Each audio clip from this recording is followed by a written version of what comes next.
ನಮಸ್ಕಾರಗಳು. ಮೊಟ್ಟ ಮೊದಲಿಗೆ ನಿಮ್ಮೆಲ್ಲರ ಅಚ್ಚುಮೆಚ್ಚಿನ ಗುರುಗಳಾಗಿರುವಂತಹ ಬ್ರಹ್ಮರ್ಷಿ ಪಿತಾಮಹ ಡಾಕ್ಟರ್ ಸುಭಾಷ್ ಪತ್ರಿ ಸರ್ ಮತ್ತು ಗುರುಮಾತೆ ಆಗಿರುವಂತಹ ಸ್ವರ್ಣಮಾಲಾ ಶ್ರೀರಾಮನ್ ಅವರ ಪಾದಪದ್ಮಗಳಿಗೆ ಅನಂತ ಕೋಟಿ ಸಾಷ್ಟಾಂಗ ನಮಸ್ಕಾರಗಳನ್ನು ಸಲ್ಲಿಸುತ್ತಾ, ಅದೇ ರೀತಿಯಾಗಿ ದಿನನಿತ್ಯವೂ ಈ ಒಂದು ಜೂಮ್ ಮತ್ತು ಯೂಟ್ಯೂಬ್ ದಲ್ಲಿ ವೀಕ್ಷಿಸ್ತಕ್ಕಂತಹ ಎಲ್ಲಾ ನನ್ನ ಧ್ಯಾನಬಂಧುಗೂ ಸಹ ಆತ್ಮೀಯವಾಗಿರ್ತಕ್ಕಂಥ ಪ್ರಣಾಮಗಳನ್ನು ಸಲ್ಲಿಸುತ್ತಾ, ಮತ್ತು ಈ ಒಂದು ಮಹಾವತಾರ್ ಫೌಂಡೇಶನ್ ಅನ್ನ ನಡೆಸ್ಕೊಂಡು ಬರತಕ್ಕಂತ ರಂಗನಾಥ್ ಗುರುಜಿ ಅವರಿಗೆ, ಅದೇ ರೀತಿಯಾಗಿ ಮಾಲಿನಿರಾವ್ ಮೇಡಮ್ ಅವರಿಗೆ ಮತ್ತು ಇನ್ನುಳಿದ ಎಲ್ಲ ಆತ್ಮಬಂಧುಗೂ ಸಹಿತ ನಮಸ್ಕರಿಸುತ್ತಾ, ಮಾಸ್ಟರ್ಸ್ ಈಗಾಗಲೇ ನಮಗೆ ಅದ್ಭುತವಾಗಿರ್ತಕ್ಕಂಥ ಧ್ಯಾನವನ್ನ ಮಾಡಿಸಿದಂತ ಮಾಲಿನಿರಾವ್ ಮೇಡಮ್ ಅವ್ರಿಗೆ ಮತ್ತೊಮ್ಮೆ ನಮಸ್ಕಾರ ಹಾಗೂ ಧನ್ಯವಾದಗಳನ್ನ ತಿಳಿಸ್ತಾ, ಅದೇ ರೀತಿಯಾಗಿ ಅದ್ಭುತವಾಗಿರ್ತಕ್ಕಂಥ ನಿರೂಪಣೆಯನ್ನ ಮಾಡಿದ ರತ್ನಾ ಮೇಡಮ್ ಅವ್ರಿಗೂ ನಮಸ್ಕರಿಸುತ್ತಾ, ಮಾಸ್ಟರ್ಸ್ ಈಗ ಧ್ಯಾನ ಆಯ್ತು. ಅದೇ ರೀತಿಯಾಗಿ ಒಂದು ನಗುವಿನ ಕಾರ್ಯಕ್ರಮ ತುಂಬಾ ಅದ್ಭುತವಾಗಿ ಆಯ್ತು. ಈಗ ಪತ್ರಿ ಸರ್ ಅವರ ಒಂದು ಕಾನ್ಸೆಪ್ಟ್ ಮುಕ್ತಿ ಮಾರ್ಗ ಅನ್ನೋದ್ರ ಬಗ್ಗೆ ನಾವು ಒಂದು ಅರ್ಧ ಗಂಟೆ ಸ್ವಾಧ್ಯಾಯವನ್ನ ಮಾಡೋಣ. ಮಾಸ್ಟರ್ಸ್ ಈಗಾಗಲೇ ನಾವು ಪತ್ರಿ ಸರ್ ಅವರು ಬರೆದಿರ್ತಕ್ಕಂಥ ಅನೇಕ ಪುಸ್ತಕಗಳನ್ನ ನೋಡ್ತಾ ಇರ್ತೇವೆ. ಇಲ್ಲಿ ಇವತ್ತು ನಾನು ಸ್ವಾಧ್ಯಾಯ ಮಾಡ್ತಕ್ಕಂಥ ಪುಸ್ತಕ ಪತ್ರಿ ಸರ್ ಅವರದು ಮುಕ್ತಿ ಮಾರ್ಗ ಅಂತಕ್ಕಂಥದ್ದು. ಅಂದ್ರೆ ಇವತ್ತು ಪ್ರತಿಯೊಬ್ಬರಿಗೆ ಏನ್ ಬೇಕು ಮಾಸ್ಟರ್ಸ್? ಪ್ರತಿಯೊಬ್ಬರಿಗೆ ಮುಕ್ತಿ ಅನ್ನೋದು ಬೇಕು. ಮುಕ್ತಿ ಅಂದ್ರೆ ಬಿಡುಗಡೆ ಅನ್ನೋದು ಪ್ರತಿಯೊಬ್ಬರಿಗೆ ಬೇಕು. ಈ ಒಂದು ಮುಕ್ತಿ ಕುರಿತು ಅವರು ಯಾವ ರೀತಿಯಾಗಿ ತಮ್ಮ ವಿಚಾರಧಾರೆಗಳನ್ನ ಹಂಚಿಕೊಂಡಿದ್ದಾರೆ ಅನ್ನೋದನ್ನ ನೋಡೋಣ ಮಾಸ್ಟರ್ಸ್. ಇಲ್ಲಿ ಪತ್ರಿ ಸರ್ ಅವರು ಹೇಳ್ತಾರೆ, ಮುಕ್ತಿ ಮಾರ್ಗ ಅನ್ನುವ ಪದದಲ್ಲಿ ಆಧ್ಯಾತ್ಮಿಕತೆ ಎಲ್ಲವೂ ಇದೆ. ನೋಡಿ ಮಾಸ್ಟರ್ಸ್, ನಾವೆಲ್ಲರೂ ಇಲ್ಲಿ ದಿನನಿತ್ಯವೂ ಧ್ಯಾನ ಸಾಧನೆಯನ್ನ ಮಾಡ್ತಾ ಇರ್ತೇವೆ.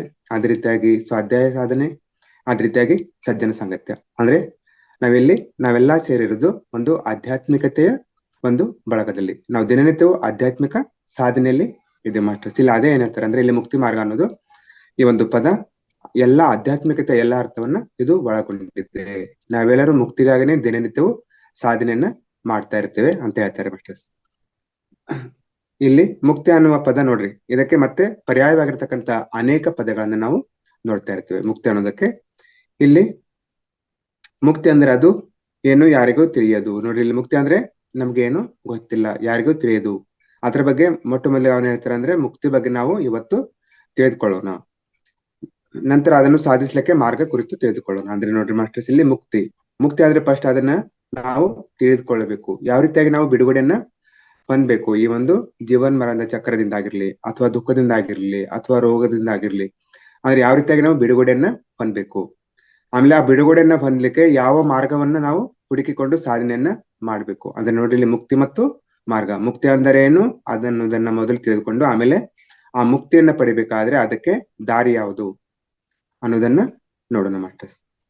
ಆಗ ಆ ಮಾರ್ಗದಲ್ಲಿ ನಾವು ಪಯಣಿಸಿದರೆ ಮುಕ್ತಿ ಹೊಂದುತ್ತೇವೆ. ನೋಡ್ರಿ, ಆ ಒಂದು ಮಾರ್ಗದಲ್ಲಿ ಪಯಣಿಸಿದರೆ ಮಾತ್ರ ನಾವು ಮುಕ್ತಿಯನ್ನ ಹೊಂದುತ್ತೇವೆ. ಈಗ ನಾವು ಬೆಂಗಳೂರಿಗೆ ಹೋಗ್ಬೇಕಾದ್ರೆ ನಾವು ಯಾವ್ದು ಒಂದು ಬಸ್ ಅನ್ನ ಅಥವಾ ಯಾವ್ದಾದ್ರೊಂದು ವೆಹಿಕಲ್ ಅನ್ನ ಹಿಡ್ಕೊಂಡು ಹೋಗ್ಬೇಕು, ಬೆಂಗಳೂರಿಗೆ ಪ್ರಯಾಣ ಮಾಡ್ಬೇಕು. ಆವಾಗ ನಾವು ಬೆಂಗಳೂರನ್ನ ಸೇರ್ತೇವೆ, ನಮ್ಮ ಗುರಿಯನ್ನ ನಾವು ಸೇರ್ತೇವೆ. ಆ ರೀತಿಯಾಗಿ ಇಲ್ಲಿ ಯಾವ ರೀತಿಯಾಗಿ ನಾವು ಸಾಧನೆಯನ್ನ ಮಾಡಿದರೆ ಆ ಮುಕ್ತಿ ಅಂತಕ್ಕಂಥ ಒಂದು ಮಾರ್ಗವನ್ನ ನಾವು ಅಂದ್ರೆ ಸಾಧಿಸಬಹುದು, ಮುಕ್ತಿಯನ್ನ ಪಡಿಬಹುದು ಅನ್ನೋದನ್ನ ತಿಳಿಸ್ಕೊಡ್ತಾ ಇರ್ತಾರೆ ಮಾಸ್ಟರ್ಸ್. ಇಲ್ಲಿ ಮುಕ್ತಿ ಅಂದರೆ ಮೋಕ್ಷ. ನೋಡ್ರಿ, ಇಲ್ಲಿ ಮುಕ್ತಿಗೆ ಮತ್ತೆ ಬೇರೆ ಬೇರೆ ಪರ್ಯಾಯ ಪದಗಳು, ಸಮಾನಾರ್ಥಕ ಪದಗಳು ಯಾವ್ಯಾವ ಅಂದ್ರೆ ಇಲ್ಲಿ ಮಾಸ್ಟರ್ಸ್, ಮೋಕ್ಷ ಅನ್ನೋದು ಇದು ಸಹಿತ ಮುಕ್ತಿಗೆ ಪರ್ಯಾಯವಾಗಿರ್ತಕ್ಕಂಥ ಪದ, ಸಮಾನಾರ್ಥಕವಾಗಿರ್ತಕ್ಕಂಥ ಪದವನ್ನ ಇಲ್ಲಿ ಮೋಕ್ಷ ಅಂತ ಹೇಳ್ತಾರೆ ಮಾಸ್ಟರ್. ಅಂದ್ರೆ ಮುಕ್ತಿ ಅಂದ್ರೇನು ಒಂದೇ, ಆಮೇಲೆ ಮೋಕ್ಷ ಅಂದ್ರೇನು ಒಂದೇ. ಅದೇ ರೀತಿಯಾಗಿ ನಿಶ್ರೇಯಸ್ಸು.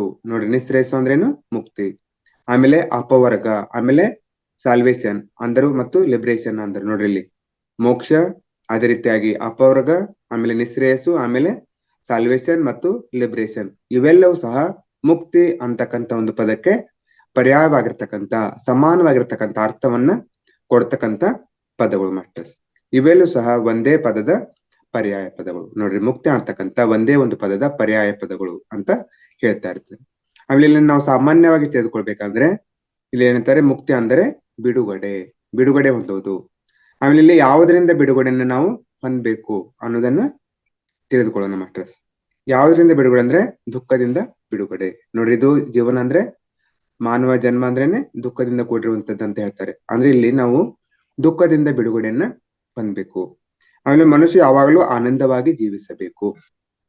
ಇಲ್ಲಿ ನೋಡ್ರಿ, ದುಃಖದ ವಿರುದ್ಧಾರ್ಥಕ ಪದ ಯಾವ್ದಂದ್ರೆ ಆನಂದ. ನಾವು ಆನಂದವನ್ನ ಹೊಂದ್ಬೇಕಾದ್ರೆ, ಆನಂದದಿಂದ ಯಾವತ್ತೂ ಸಹ ನಾವು ಜೀವಿಸ್ಬೇಕಾದ್ರೆ ನಾವು ದುಃಖದಿಂದ ಮುಕ್ತಿಯನ್ನ ಹೊಂದ್ಬೇಕು, ದುಃಖದಿಂದ ಬಿಡುಗಡೆಯನ್ನ ಹೊಂದಬೇಕು. ಅಂದಾಗ ಮಾತ್ರ ನಾವು ನಮ್ಮ ಜೀವನವನ್ನ ಆನಂದಮಯವಾಗಿ ಜೀವಿಸ್ಲಿಕ್ಕೆ ಸಾಧ್ಯ ಆಗ್ತದೆ ಅಂತ ಹೇಳ್ತಾರೆ ಮಾಸ್ಟರ್ಸ್. ಅಂದ್ರೆ ಇಲ್ಲಿ ನಾವು ಮುಕ್ತಿ ಅಂದ್ರೆ ಒಂದು ಅರ್ಥ ಏನ್ ತಿಳ್ಕೊಬಹುದು, ನಾವು ದುಃಖದಿಂದ ಬಿಡುಗಡೆಯನ್ನ ಹೊಂದುವುದೇ ಮುಕ್ತಿ ಅಂತ ಹೇಳ್ತಾರೆ. ಅಂದ್ರೆ ಮನುಷ್ಯನ ಶರೀರ ಯಾವಾಗಲೂ ಎಂದೆಂದಿಗೂ ಆರೋಗ್ಯಕರವಾಗಿ ತೇಜಸ್ಸಿನಿಂದ ಇರಬೇಕು. ನೋಡ್ರಿ ಮಾಸ್ಟರ್ಸ್, ಮನುಷ್ಯನ ಶರೀರ ಯಾವಾಗಲೂ ಆರೋಗ್ಯದಿಂದ ಮತ್ತು ತೇಜಸ್ಸಿನಿಂದ ಇರ್ಬೇಕಂತ ಹೇಳ್ತಾರೆ ಮಾಸ್ಟರ್ಸ್. ಇಲ್ಲಿ ನೋಡ್ರಿ ಮಾಸ್ಟರ್ಸ್, ನಾವೆಲ್ಲರೂ ಸಹ ಈ ಒಂದು ಧ್ಯಾನ ಸಾಧನೆಯಲ್ಲಿ, ಈ ಒಂದು ಆಧ್ಯಾತ್ಮಿಕತೆಯಲ್ಲಿ ಬಂದಿರೋದು ಅದಕ್ಕಾಗಿ ಅಂದ್ರೆ ನಮ್ಮ ಆರೋಗ್ಯಕ್ಕಾಗಿ. ನೋಡ್ರಿ, ಆರೋಗ್ಯ ಚೆನ್ನಾಗಿದ್ರೆ ಮಾತ್ರ ನಾವು ನಮ್ಮ ಜೀವನವನ್ನ ಸರಿಯಾದ ರೀತಿಯಲ್ಲಿ ನಡೆಸ್ಕೊಂಡು ಹೋಗ್ಬೋದು, ಆಮೇಲೆ ನಮ್ಮ ಗುರಿಯನ್ನ ತಲುಪಬಹುದು. ಅದಕ್ಕಾಗಿ ನೋಡ್ರಿ, ಆರೋಗ್ಯಕರವಾಗಿ ಮತ್ತು ತೇಜಸ್ಸಿನಿಂದ ಇದ್ದಾಗ ಮಾತ್ರ ನಮ್ಮ ಮನಸ್ಸು ಆನಂದಮಯವಾಗಿರುತ್ತೆ. ಅಂದ್ರೆ ನಮ್ಮ ದೇಹದ ಆರೋಗ್ಯ ಯಾವತ್ತೂ ಸಹಿತ ಯಾವ ರೀತಿ ಆಗಿರ್ಬೇಕು ಮಾಸ್ಟರ್ಸ್, ಒಂದು ಒಳ್ಳೆ ರೀತಿ ಆಗಿರ್ಬೇಕು. ಅಂದಾಗ ಮಾತ್ರ ನಮಗೆ ದುಃಖ ಅನ್ನೋದು ಬರೋದಿಲ್ಲ. ಇಲ್ಲಿ ಮುಕ್ತಿ ಅಂದ್ರೆ ದುಃಖದಿಂದ ಬಿಡುಗಡೆ ಅನ್ನೋದನ್ನ ತಿಳಿದುಕೊಂಡು ಮಾಸ್ಟರ್. ಅದೇ ರೀತಿಯಲ್ಲಿ ಮನುಷ್ಯನ ಮನಸ್ಸು ಯಾವಾಗಲೂ ಹಾಯಾಗಿ ಆನಂದವಾಗಿ ಇರ್ಬೇಕು.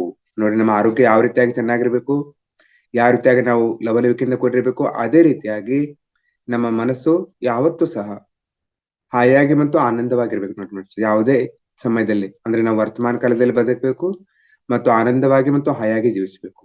ಅಂದ್ರೆ ಚಿಂತೆ ಒತ್ತಡದಲ್ಲಿ ನಾವು ಜೀವಿಸಬಾರ್ದು, ಭ್ರಮೆಯಲ್ಲಿ ಜೀವಿಸಬಾರ್ದು. ಅಂದ್ರೆ ವರ್ತಮಾನ ಕಾಲದಲ್ಲಿದ್ದು ಆನಂದವಾಗಿ ಮತ್ತು ಹಾಯಾಗಿ ಇರ್ಬೇಕಂತ ಹೇಳ್ತಾರೆ. ಇನ್ನು ಹೇಳ್ಬೇಕಂದ್ರೆ ಮನುಷ್ಯನ ಬುದ್ಧಿ ಯಾವಾಗಲೂ ಸತ್ಯವನ್ನೇ ಹುಡುಕುತ್ತಲೇ ಇರಬೇಕು. ನೋಡ್ರಿ, ನಮ್ಮ ಬುದ್ಧಿ ಇಲ್ಲಿ ಆತ್ಮ, ಆಮೇಲೆ ಮನಸ್ಸು, ಬುದ್ಧಿ, ನೋಡ್ರಿ ಇವೆಲ್ಲ ಹೆಂಗಿರ್ಬೇಕಂದ್ರೆ ಸತ್ಯವನ್ನೇ ಹುಡುಕುತ್ತಲೇ ಇರ್ಬೇಕು.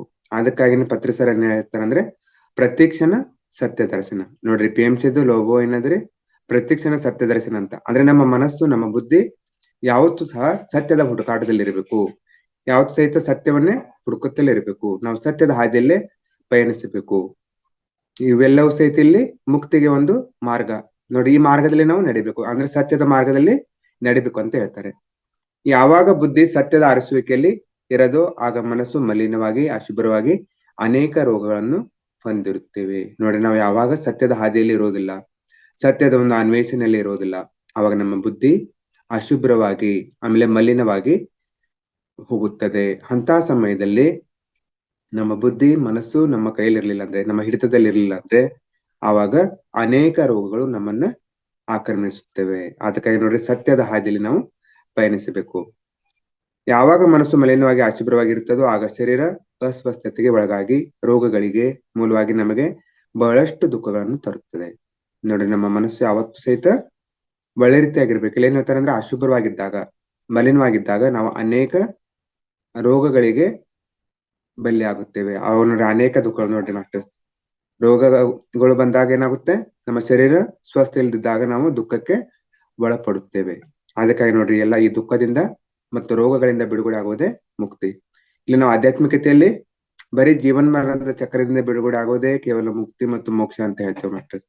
ಆದ್ರೆ ಇಲ್ಲಿ ಅವೆಲ್ಲವಲ್ಲ. ಇಲ್ಲಿ ಅಂದ್ರೆ ಇಲ್ಲಿ ನಾವು ದುಃಖದಿಂದ ಬಿಡುಗಡೆ ಆಗ್ಬೇಕು, ಆಮೇಲೆ ಅದೇ ರೀತಿಯಾಗಿ ರೋಗಗಳಿಂದ ಬಿಡುಗಡೆ ಆಗ್ಬೇಕು, ಆಮೇಲೆ ಯಾವತ್ತೂ ಸಹ ಸಂತೋಷದಿಂದ ಹಾಯಾಗಿ ಆನಂದವಾಗಿ ಪ್ರತಿ ಕ್ಷಣ ಜೀವಿಸಬೇಕು.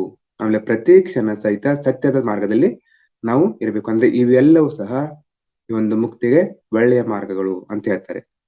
ದುಃಖಗಳಿಂದ ಬಿಡುಗಡೆ ಮುಕ್ತಿ. ನೋಡ್ರಿ, ಒಂದೇ ಒಂದು ಮಾತಿನಲ್ಲಿ ಹೇಳ್ತಾರೆ ಅಂದ್ರೆ ಇಲ್ಲಿ ದುಃಖಗಳಿಂದ ಬಿಡುಗಡೆ ಮುಕ್ತಿ. ಅಂದ್ರೆ ಇವತ್ತು ನಾವು ಈ ಒಂದು ಧ್ಯಾನ ಸಾಧನೆಯಲ್ಲಿ ಆಧ್ಯಾತ್ಮಿಕತೆಯಲ್ಲಿದ್ದು ದಿನನಿತ್ಯವೂ ಗಂಟೆ ಗಟ್ಟಲೆ ಧ್ಯಾನ ಸಾಧನೆಯನ್ನು ಮಾಡಿ, ಅದೇ ರೀತಿಯಾಗಿ ಸ್ವಾಧ್ಯಾಯಗಳನ್ನ ಮಾಡಿ, ಸಜ್ಜನ ಸಾಂಗತ್ಯವನ್ನ ಮಾಡಿ ಇವತ್ತೇನ್ ಮಾಡ್ತಾ ಇದ್ವಿ ಅಂದ್ರೆ ನಾವು ಈ ದುಃಖಗಳಿಂದ ಬಿಡುಗಡೆಯನ್ನ ಹೊಂದ್ತಾ ಇರ್ತೇವೆ. ಆದ್ರೆ ನಾವು ಹಿಡಿದಿರ್ತಕ್ಕಂಥ ಮಾರ್ಗ ಯಾವುದು? ಮುಕ್ತಿ ಮಾರ್ಗ. ನಾವೆಲ್ಲರೂ ಸಹ ಈ ಮುಕ್ತಿ ಮಾರ್ಗದಲ್ಲಿ ದಿನನಿತ್ಯವೂ ಸಾಧನೆಯನ್ನ ಮಾಡ್ತಾ ಹೋಗ್ತಾ ಇದ್ದೀವಿ ಮಾಸ್ಟರ್ಸ್. ಈ ಬಗೆಯ ದುಃಖಗಳಿಂದ ಬಿಡುಗಡೆ ಆಗುವುದೇ ಮುಕ್ತಿ. ನೋಡಿ, ಬಗೆಯ ದುಃಖಗಳಿಂದ ಮನುಷ್ಯನಿಗೆ ಈ ಜೀವನದಲ್ಲಿ ಅನೇಕ ದುಃಖಗಳು ಇರ್ತವೆ ಮಾಸ್ಟರ್ಸ್, ಅನೇಕ ಚಿಂತೆಗಳು ಇರ್ತವೆ. ಅಂದ್ರೆ ಇವೆಲ್ಲವುಗಳಿಂದ ಬಿಡುಗಡೆ ಆಗುವುದೇ ಮುಕ್ತಿ. ಅಂದ್ರೆ ಶಾರೀರಿಕ ಪರವಾದ ರೋಗಗಳು, ಒತ್ತಡಗಳು, ಆತಂಕಗಳು, ಭಯಗಳಿಂದ ಮುಕ್ತಿ. ನೋಡ್ರಿ, ಇಲ್ಲಿ ಶಾರೀರಿಕ ಮತ್ತು ಮಾನಸಿಕವಾಗಿರ್ತಕ್ಕಂಥ ಒತ್ತಡ, ಆತಂಕ, ಭಯ ಇವುಗಳಿಂದ ದೂರವಾಗುವುದೇ ಮುಕ್ತಿ ಹೊಂದುವುದೇ ಇಲ್ಲಿ ಮುಕ್ತಿ ಅಂತ ಹೇಳ್ತಾರೆ. ಹಾಗೆ ಬುದ್ಧಿಮಾಂದ್ಯದಿಂದ ಮುಕ್ತಿ. ನೋಡಿ, ಇಲ್ಲಿ ಬುದ್ಧಿಮಾಂದ್ಯ ಕೇವಲ ನಮ್ಮ ಆರೋಗ್ಯ ಸರಿ ಇದ್ರೆ ಸಾಕಾಗೋದಿಲ್ಲ ಮಾಸ್ಟರ್ಸ್, ನಮ್ಮ ಮನಸ್ಸು ಸಹ ಸರಿಯಾಗಿರ್ಬೇಕು. ಮನಸ್ಸು ಸಹ ಆನಂದವಾಗಿ ಹಾಯಾಗಿರ್ಬೇಕು. ಅಂದ್ರೆ ನೋಡಿ, ಇಲ್ಲಿ ಸಂಪೂರ್ಣವಾಗಿರ್ತಕ್ಕಂಥ ಆರೋಗ್ಯ ಆದಂದ್ರೆ ಇಲ್ಲಿ ನಮ್ಮ ದೇಹ ಮತ್ತು ಮನಸ್ಸು ಸುಸ್ಥಿತಿಯಲ್ಲಿರೋದು, ಸ್ವಾಸ್ಥ್ಯವಾಗಿರುವುದೇ ಆರೋಗ್ಯ ಅಂತ ಹೇಳ್ತಾರೆ. ಅಂದ್ರೆ ಇಲ್ಲಿ ಬುದ್ಧಿಮಾಂದ್ಯ ಅಂದ್ರೆ ನಮ್ಮ ಮನಸ್ಸಿಗೆ ಸಂಬಂಧಪಟ್ಟಿರ್ತಕ್ಕಂಥದ್ದು. ಇಲ್ಲಿ ಹಾಗೆ ಬುದ್ಧಿಮಾಂದ್ಯದಿಂದ ಮುಕ್ತಿ ಬಿಡುಗಡೆ ಅಂದ್ರೆ ಇಲ್ಲಿ ಮತ್ತೇನ್ ಹೇಳ್ತಾರೆ ಅಂದ್ರೆ ಇಲ್ಲಿ ನಾನೇತಕ್ಕೆ ಹುಟ್ಟಿದ್ದೇನೆ, ಈ ಜೀವನ ಅಂದ್ರೆ ಏನು. ನೋಡಿ, ಆಧ್ಯಾತ್ಮಿಕತೆಯಲ್ಲಿ ಬಂದಾಗ ಮಾತ್ರ ನಾವು ನಮ್ಮ ಜೀವನದ ಉದ್ದೇಶವನ್ನ ತಿಳಿದುಕೊಳ್ತೇವೆ. ಅಂದ್ರೆ ನನ್ನ ಜೀವನದ ಹುಟ್ಟಿಗೆ ಕಾರಣ ಏನು, ನಾನೇತಕ್ಕಾಗಿ ಹುಟ್ಟಿದ್ದೇನೆ, ಆಮೇಲೆ ನನ್ನಿಂದ ಇಲ್ಲಿ ಲೋಕ ಕಲ್ಯಾಣಕ್ಕಾಗಿ ಏನೇನು ಕೆಲಸಗಳು ಆಗ್ಬೇಕು ಅನ್ನೋದನ್ನ ಎಲ್ಲವನ್ನ ನಾವು ಈ ಒಂದು ಧ್ಯಾನ ಸಾಧನೆಯಲ್ಲಿ ಆಧ್ಯಾತ್ಮಿಕತೆಯಲ್ಲಿ ಮಾತ್ರ ತಿಳಿದುಕೊಳ್ಳಿಕ್ಕೆ ಸಾಧ್ಯ. ಯಾವಾಗ ನಾವು ಈ ಒಂದು ಆಧ್ಯಾತ್ಮಿಕತೆಯಲ್ಲಿ ಇರೋದಿಲ್ಲ, ಧ್ಯಾನ ಸಾಧನೆ ಗೊತ್ತೇ ಇರೋದಿಲ್ಲ, ಆವಾಗ ಕೇವಲ ನಾವು ಸ್ವಾರ್ಥಪರರಾಗಿ ನಮ್ಮ ಈ ಒಂದು ಭೌತಿಕ ಜೀವನದಲ್ಲೇನೆ ಇರ್ತೇವೆ ಮಾಸ್ಟರ್ಸ್. ಇದೇ ನೋಡ್ರಿ, ಅಂದ್ರೆ ಬಾವಿಲಿನ ಕಪ್ಪೆ ಯಾವ ರೀತಿ ಆಗಿರುತ್ತೆ, ಇದೇ ಎಲ್ಲವೂ ಅದು ಏನ್ ಮಾಡುತ್ತೆ, ಬಾವಿನೇ ಎಲ್ಲ ಸರ್ವಸ್ವ, ನಾನೇ ದೊಡ್ಡವನು, ನಾನೇ ಎಲ್ಲವನ್ನು ತಿಳಿದುಕೊಂಡಿದ್ದೇನೆ ಅಂತಕ್ಕಂತ ಒಂದು ಅಹಂಕಾರದ ಗುಣ ಆತಲೆ ಬರುತ್ತೆ. ಆ ರೀತಿಯಾಗಿ ನಾವು ಭೌತಿಕ ಪ್ರಪಂಚದಲ್ಲಿ ಕೇವಲ ಸ್ವಾರ್ಥಪರವಾಗಿರ್ತಕ್ಕಂಥ ವಿಚಾರದಲ್ಲಿ ಬದುಕ್ತಾ ಇರ್ತೇವೆ. ಅದಕ್ಕಾಗಿ ನಾವು ಬುದ್ಧಿಪರವಾಗಿ ಈ ಎಲ್ಲಾ ವಿಚಾರಗಳನ್ನ ಮಾಡ್ಬೇಕು. ಅಂದ್ರೆ ನಾನು ಹುಟ್ಟಿದ್ಯಾಕೆ, ಆಮೇಲೆ ಅದರ ಉದ್ದೇಶ ಏನು, ಈ ಜೀವನ ಅಂದ್ರೆ ಏನು, ಆಮೇಲೆ ಇಂಥ ವಿಷಯಗಳೆಲ್ಲ ನಮಗೆ ಏನೇನು ತಿಳಿಯೋದು. ನೋಡ್ರಿ, ನಾವು ಆಧ್ಯಾತ್ಮಿಕತೆಗೆ ಬರ್ಲಿಲ್ಲ ಮಾಸ್ಟರ್ಸ್ ಅಂದ್ರೆ ಇಂತ ಯಾವುದೇ ವಿಷಯಗಳು ನಮ್ಗೆ ಗೊತ್ತಾಗೋದಿಲ್ಲ. ನಮ್ಮ ಸಾಧಾರಣ ಬುದ್ಧಿಗೆ ತೋಚವು. ನೋಡ್ರಿ, ಇಲ್ಲಿ ಸಾಧಾರಣ ಬುದ್ಧಿಗೆ ತೋಚುದಿಲ್ಲ ಮಾಸ್ಟರ್ಸ್. ಕೇವಲ ನಾವು ಏನ್ ನಂಬ್ತಾ ಇರ್ತೇವೆ, ಕೇವಲ ನಮ್ಮ ಚರ್ಮ ಚಕ್ಷುಗಳಿಗೆ, ಕಣ್ಣುಗಳಿಗೆ ಕಾಣೋದು ಮಾತ್ರ ಸತ್ಯ ಅಂತ ಹೇಳ್ತಾ ಇರ್ತೇವೆ ನಾವು. ಆದ್ರೆ ನಮ್ಮ ಕಣ್ಣಿಗೆ ಕಾಣದ ಅನೇಕ ಲೋಕಗಳಿದಾವೆ, ಅನೇಕ ಸತ್ಯಗಳಿದಾವೆ ಮಾಸ್ಟರ್ಸ್. ಅವೆಲ್ಲವನ್ನು ನಮಗೆ ಗೋಚರವಾಗಬೇಕಾದ್ರೆ, ನಮಗೆ ತಿಳಿಬೇಕಾದ್ರೆ ನಾವೇನ್ ಮಾಡ್ಬೇಕು, ಈ ಒಂದು ಸತ್ಯದ ಮಾರ್ಗದಲ್ಲಿ ಧ್ಯಾನ ಸಾಧನೆಯನ್ನ ಮಾಡ್ತಾ ಹೋಗ್ಬೇಕು. ಸತ್ಯ ಅನ್ನುವುದು ಬುದ್ಧಿಗೆ ನಿಲುಕದಾಗ ನಮಗೆ ನಮ್ಮ ಜೀವನವೆಲ್ಲ ಅಗಮ್ಯ ಗೋಚರವಾಗಿರುತ್ತದೆ. ನೋಡ್ರಿ, ಸತ್ಯ ಅನ್ನೋದು ನಮ್ಮ ಬುದ್ಧಿಗೆ ನಿಲುಕದೆ ಹೋದಾಗ ನಮ್ಮ ಜೀವನ ಏನಾಗುತ್ತೆ ಮಾಸ್ಟರ್ಸ್, ಅಗಮ್ಯವಾಗಿ ಅಂದ್ರೆ ಕಠಿಣವಾಗಿ ಗೋಚರವಾಗುತ್ತದೆ. ನೋಡ್ರಿ, ಜೀವನ ಅಂದ್ರೆ ಇಷ್ಟೇ, ಜೀವನ ಅನ್ನೋದು ಕಠಿಣ ಅನ್ನೋದಕ್ಕೆ ನಾವೇನ್ ಮಾಡ್ತೇವೆ ಮಾಸ್ಟರ್ಸ್, ಆ ರೀತಿಯಾಗಿ ನಮ್ಮ ಜೀವನದ ಒಂದು ವ್ಯಾಖ್ಯಾನವನ್ನ ಮಾಡ್ತಾ ಇರ್ತೇವೆ. ಆದ್ದರಿಂದ ಬುದ್ಧಿಪರವಾದ ಮಾಂದ್ಯ ಹೋಗಬೇಕು. ನೋಡಿ, ಬುದ್ಧಿಪರವಾಗಿರ್ತಕ್ಕಂಥ ಮಾಂದ್ಯ ಹೋಗಬೇಕು ಅಂದ್ರೆ ನಮ್ಮ ಬುದ್ಧಿ ವಿಶಾಲವಾಗಿರ್ಬೇಕು. ನೋಡಿ, ಇದು ಕಣ್ಣಿಗೆ ಕಾಣಿಸೋದು ಅಷ್ಟೇ ಸತ್ಯ ಅಲ್ಲ, ಅದಕ್ಕಿಂತಲೂ ಕಣ್ಣಿಗೆ ಕಾಣದೇ ಇರೋದೇ ಸತ್ಯ. ಕಣ್ಣಿಗೆ ಕಾಣ್ತಕ್ಕಂಥದ್ದು ಯಾವತ್ತು ಸಹಿತ ಅದು ಅಶಾಶ್ವತ, ಆಮೇಲೆ ಕಣ್ಣಿಗೆ ಕಾಣಿಸ್ತಾ ಇರತಕ್ಕಂಥದ್ದು ಶಾಶ್ವತ ಅಂತ ಹೇಳ್ತಾರೆ ಪತ್ರಿ ಸರ್ ಅವರು. ಆ ರೀತಿಯಾಗಿ ನಾವು ಅದನ್ನ ತಿಳಿದುಕೊಂಡು ನಮ್ಮ ಬುದ್ಧಿ ಪರವಾಗಿರ್ತಕ್ಕಂಥ ಮಾಧ್ಯಮನ್ನ ಕಳೆದುಕೊಳ್ಬೇಕು. ಅಂದ್ರೆ ಬುದ್ಧಿ ಸಹ ಏನಿರ್ಬೇಕು ಮಾಸ್ಟರ್ಸ್, ನಮ್ಮ ಮನಸ್ಸು ಮತ್ತು ಬುದ್ಧಿ ಸ್ವಾಸ್ಥ್ಯವಾಗಿರ್ಬೇಕು, ಉಲ್ಲಸಿತವಾಗಿರ್ಬೇಕು ಯಾವತ್ತೂ ಸಹಿತ. ಶಾರೀರಿಕ ಅಸ್ವಸ್ಥತೆಗಳೆಲ್ಲ ಹೋಗಬೇಕು, ಇವೆಲ್ಲ ಶಾಶ್ವತವಾಗಿ ಹೋಗಬೇಕು. ನೋಡ್ರಿ, ಶಾರೀರಿಕ ಅಸ್ವಸ್ಥತೆಗಳು, ಶಾರೀರಿಕ ಪರವಾಗಿರ್ತಕ್ಕಂಥ ರೋಗಗಳು, ಮಾನಸಿಕ ಪರವಾಗಿರ್ತಕ್ಕಂಥ ರೋಗಗಳು ಯಾವತ್ತೂ ಸಹಿತ ಸದಾ ಶಾಶ್ವತವಾಗಿ ನಮ್ಮಿಂದ ದೂರವಾಗಬೇಕು. ಒಂದು ಸಲ ಹೋಗಿ ಮತ್ತೊಂದು ಸಲ ಇದ್ದರೆ ಆಗ ಮುಕ್ತಿ ಬಂದಿದೆ ಎನ್ನಲಾಗದು. ಇಲ್ಲಿ ಏನ್ ಹೇಳ್ತಾರೆ ಅಂದ್ರೆ ಮಾಸ್ಟರ್ಸ್, ಒಂದು ಸಲ ಹೋಗಿ ಮತ್ತೊಂದ್ಸಲ ಅದು ಬಂದಿದೆ ಅಂದ್ರೆ ರೋಗ ಹೋಗಿ, ನೋಡ್ರಿ, ಈಗ ಯಾವ್ದಾದ್ರು ಒಂದು ಕಾಯಿಲೆ ಬಂದಿರ್ತದ, ರೋಗ ಬಂದಿರ್ತದ, ನಾವೇನ್ ಮಾಡ್ತೇವೆ, ಹಾಸ್ಪಿಟಲ್ಗಳಿಗೆ ಹೋಗಿ ಆಮೇಲೆ ಉಪಚಾರವನ್ನು ಮಾಡಿಕೊಂಡು ಮತ್ತೆ ಬರ್ತೇವೆ, ಮತ್ತೆ ಆ ರೋಗ ಮತ್ತೆ ಪುನರ್ ನಮಗೆ ಕಾಣಿಸಿಕೊಳ್ಳುತ್ತೆ. ಅಂದ್ರೆ ಅದು ಮುಕ್ತಿ ಅಲ್ಲ. ಇಲ್ಲಿ ಶಾಶ್ವತವಾಗಿ ನಾವೇನ್ ಮಾಡ್ಬೇಕು, ನಮ್ಮ ರೋಗಗಳನ್ನ ಕಳೆದುಕೊಳ್ಬೇಕು, ದುಃಖಗಳನ್ನ ಕಳೆದುಕೊಳ್ಬೇಕು. ಒಂದ್ಸಲ ಕಳೆದುಕೊಂಡ್ರೆ ಮತ್ತೆ ಅವು ತಿರುಗಿ ಬರಬಾರದು. ಇದೇ ಮುಕ್ತಿ ನೋಡಿ. ಅಂದ್ರೆ ಈ ಒಂದು ರೋಗದಿಂದ ನಾವು ಮುಕ್ತಿಯನ್ನು ಹೊಂದಿದ್ದೇವೆ ಅಂದ್ರೆ ಅದು ಮತ್ತೆ ನಮ್ಮ ಹತ್ರ ವಾಪಸ್ ಬರಬಾರದು. ಈ ರೀತಿಯಾಗಿ ಏನ್ ಹೇಳ್ತಾರೆ, ಇದೇ ಮುಕ್ತಿ ಅಂತ ಹೇಳ್ತಾರೆ. ಯಾವಾಗ ಈ ಮೂರು ನೋಡ್ರಿ, ಇಲ್ಲಿ ತನು, ಮನ ಮತ್ತು ಬುದ್ಧಿ ಶಾಶ್ವತವಾಗಿ ಪರಿಶುಭ್ರವಾಗಿ ಬಿಡುತ್ತೋ ಆಗ ನಮಗೆ ಮುಕ್ತಿ ದೊರೆತಿದೆ. ನೋಡ್ರಿ, ನಮ್ಮ ತನು ಅಂದ್ರೆ ನಮ್ಮ ದೇಹ, ಅದೇ ರೀತಿಯಾಗಿ ಮನಸ್ಸು ಮತ್ತು ಬುದ್ಧಿ ಶಾಶ್ವತವಾಗಿ ಯಾವ ರೀತಿಯಾಗಿರ್ಬೇಕು, ಅವು ಪರಿಶುದ್ಧವಾಗಿ ಇರಬೇಕು. ಆವಾಗ ಮಾತ್ರ ನಮಗೆ ಮುಕ್ತಿ ದೊರೆತಿದೆ ಅನ್ನೋದನ್ನ ನಾವು ಏನ್ ಮಾಡುದು ಮಾಸ್ಟರ್ಸ್, ಅಂತಕ್ಕಂತ ಪದವನ್ನ ನಾವು ನಂಬಬಹುದು. ಅಲ್ಲಿವರೆಗೆ ಮುಕ್ತಿ ಬರುವುದಿಲ್ಲ, ಅಂದ್ರೆ ದುಃಖಗಳಿಂದ ಒದ್ದಾಡುತ್ತಿರ್ತೇವೆ. ನೋಡಿ, ನಮ್ಮ ತನು, ಮನ ಮತ್ತು ಬುದ್ಧಿ ಯಾವತ್ತೂ ಸಹಿತ ಪರಿಶುಭ್ರವಾಗಿ ಇರಬೇಕು, ಅಂದಾಗ ಮಾತ್ರ ನಮಗೆ ಮುಕ್ತಿ ದೊರೆಯುತ್ತದೆ. ಮತ್ತೆ ಇಲ್ಲಿ ಮತ್ತೇನ್ ಹೇಳ್ತಾರೆ ಅಂದ್ರೆ 3 ಬಗೆಯ ದುಃಖಗಳು ಅಂತ ಹೇಳ್ತಾರೆ. ಇಲ್ಲಿ ಮೊದ್ಲೇನ್ ಹೇಳಿದಾರೆ, ದುಃಖಗಳಿಂದ ಬಿಡುಗಡೆ ಮುಕ್ತಿ ಅಂತ ಹೇಳಿದಾರೆ. ಇಲ್ಲಿ ಮತ್ತೆ 3 ಬಗೆಯ ದುಃಖಗಳು ಇರ್ತವೆ ಮಾಸ್ಟರ್ಸ್. ಇಲ್ಲಿ ಮಾಸ್ಟರ್ಸ್ ಒಂದು ನಿಮಿಷ.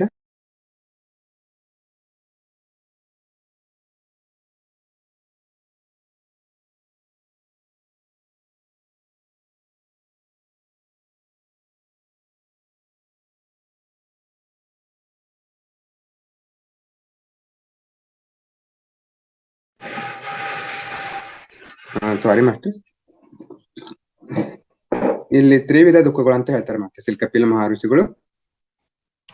ದುಃಖ ನೋಡ್ರಿ, ಇಲ್ಲಿ ತ್ರಿವಿಧ ದುಃಖ ಅತ್ಯಂತ ನಿವೃತ್ತಿಯ ಅತ್ಯಂತ ಪುರುಷಾರ್ಥ. ಅಂದ್ರೆ ಇಲ್ಲಿ ಕಾಮ, ಅರ್ಥ, ಧರ್ಮ ಮತ್ತು ಮೋಕ್ಷಗಳಲ್ಲಿ 4ನೇ ಪುರುಷಾರ್ಥವಾದ ಮೋಕ್ಷ ಅನ್ನುವುದು ಏನೆಂದರೆ 3 ಬಗೆಯ ದುಃಖಗಳಿಂದ ಪೂರ್ಣವಾಗಿ ಬಿಡುಗಡೆ ಹೊಂದುವುದು. ಇಲ್ಲಿ ನೋಡ್ರಿ, ನಾವು ವೇದಗಳನ್ನ ಹೇಳ್ತಾರೆ ಕಾಮ, ಅರ್ಥ, ಧರ್ಮ ಮತ್ತು ಮೋಕ್ಷ ಅಂತ ಹೇಳ್ತಾರೆ. ಮೋಕ್ಷ ಅಂದ್ರೇನೆ ಮುಕ್ತಿ ಮತ್ತು ಬಿಡುಗಡೆ.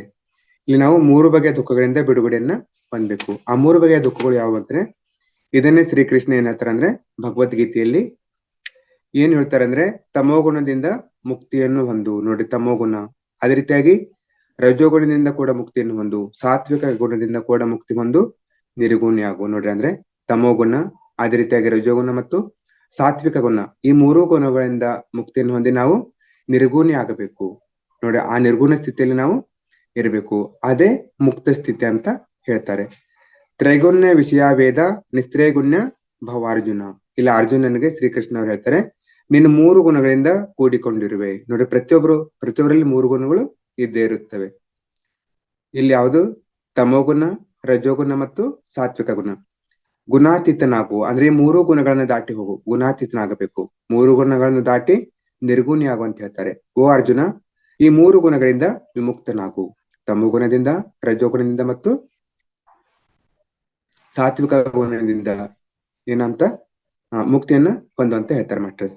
ಶಾರೀರಿಕ ಪರವಾದ ರೋಗಗಳೇ ತಮೋಗುಣ ದೋಷಗಳು. ನೋಡಿ, ಶಾರೀರಿಕ ಪರವಾಗಿರ್ತಕ್ಕಂಥ ರೋಗಗಳು, ನಮ್ಮ ದೇಹಕ್ಕೆ ಬಂದಿರತಕ್ಕಂಥ ರೋಗಗಳು, ಅವು ಯಾವುದರಿಂದ ಬರ್ತಾವಂದ್ರೆ ತಮೋಗುಣದಿಂದ ಆ ರೋಗಗಳು ನಮಗೆ ಬರುತ್ತವೆ.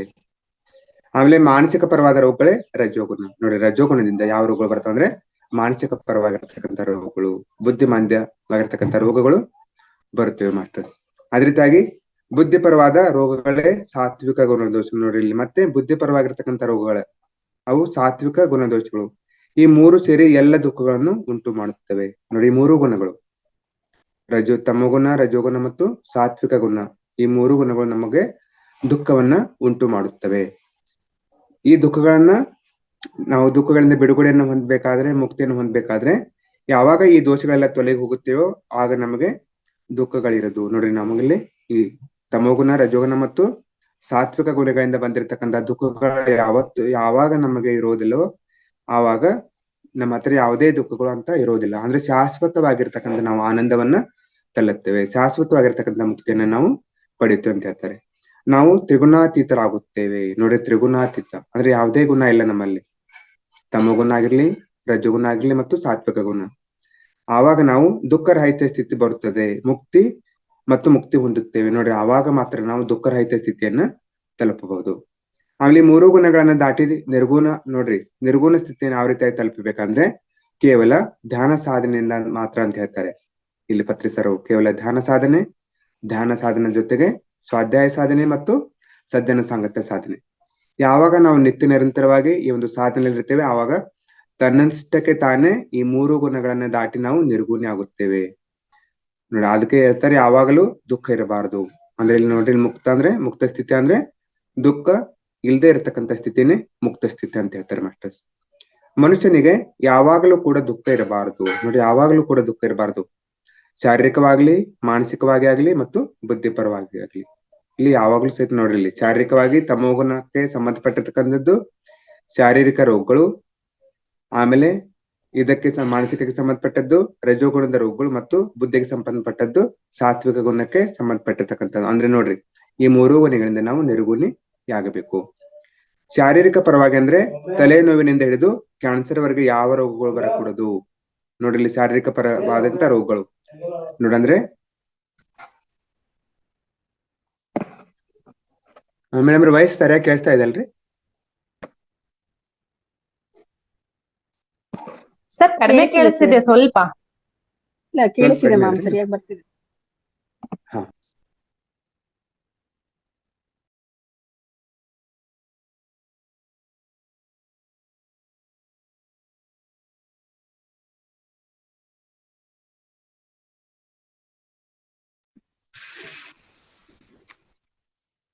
ನೋಡ್ರಿ, ಇಲ್ಲಿ ಅಂದ್ರೆ ಏನ್ ಹೇಳ್ತಾರೆ ಮಾಸ್ಟರ್ಸ್ ಅಂದ್ರೆ ನಾವು ಶಾರೀರಿಕ ಪರವಾಗಿರ್ತಕ್ಕಂಥ ಅಂದ್ರೆ ತಲೆನೋವಿನಿಂದ ಹಿಡ್ಕೊಂಡು ಕ್ಯಾನ್ಸರ್ ವರೆಗೆ ಯಾವ ರೋಗಗಳು ಬರಕೂಡದು.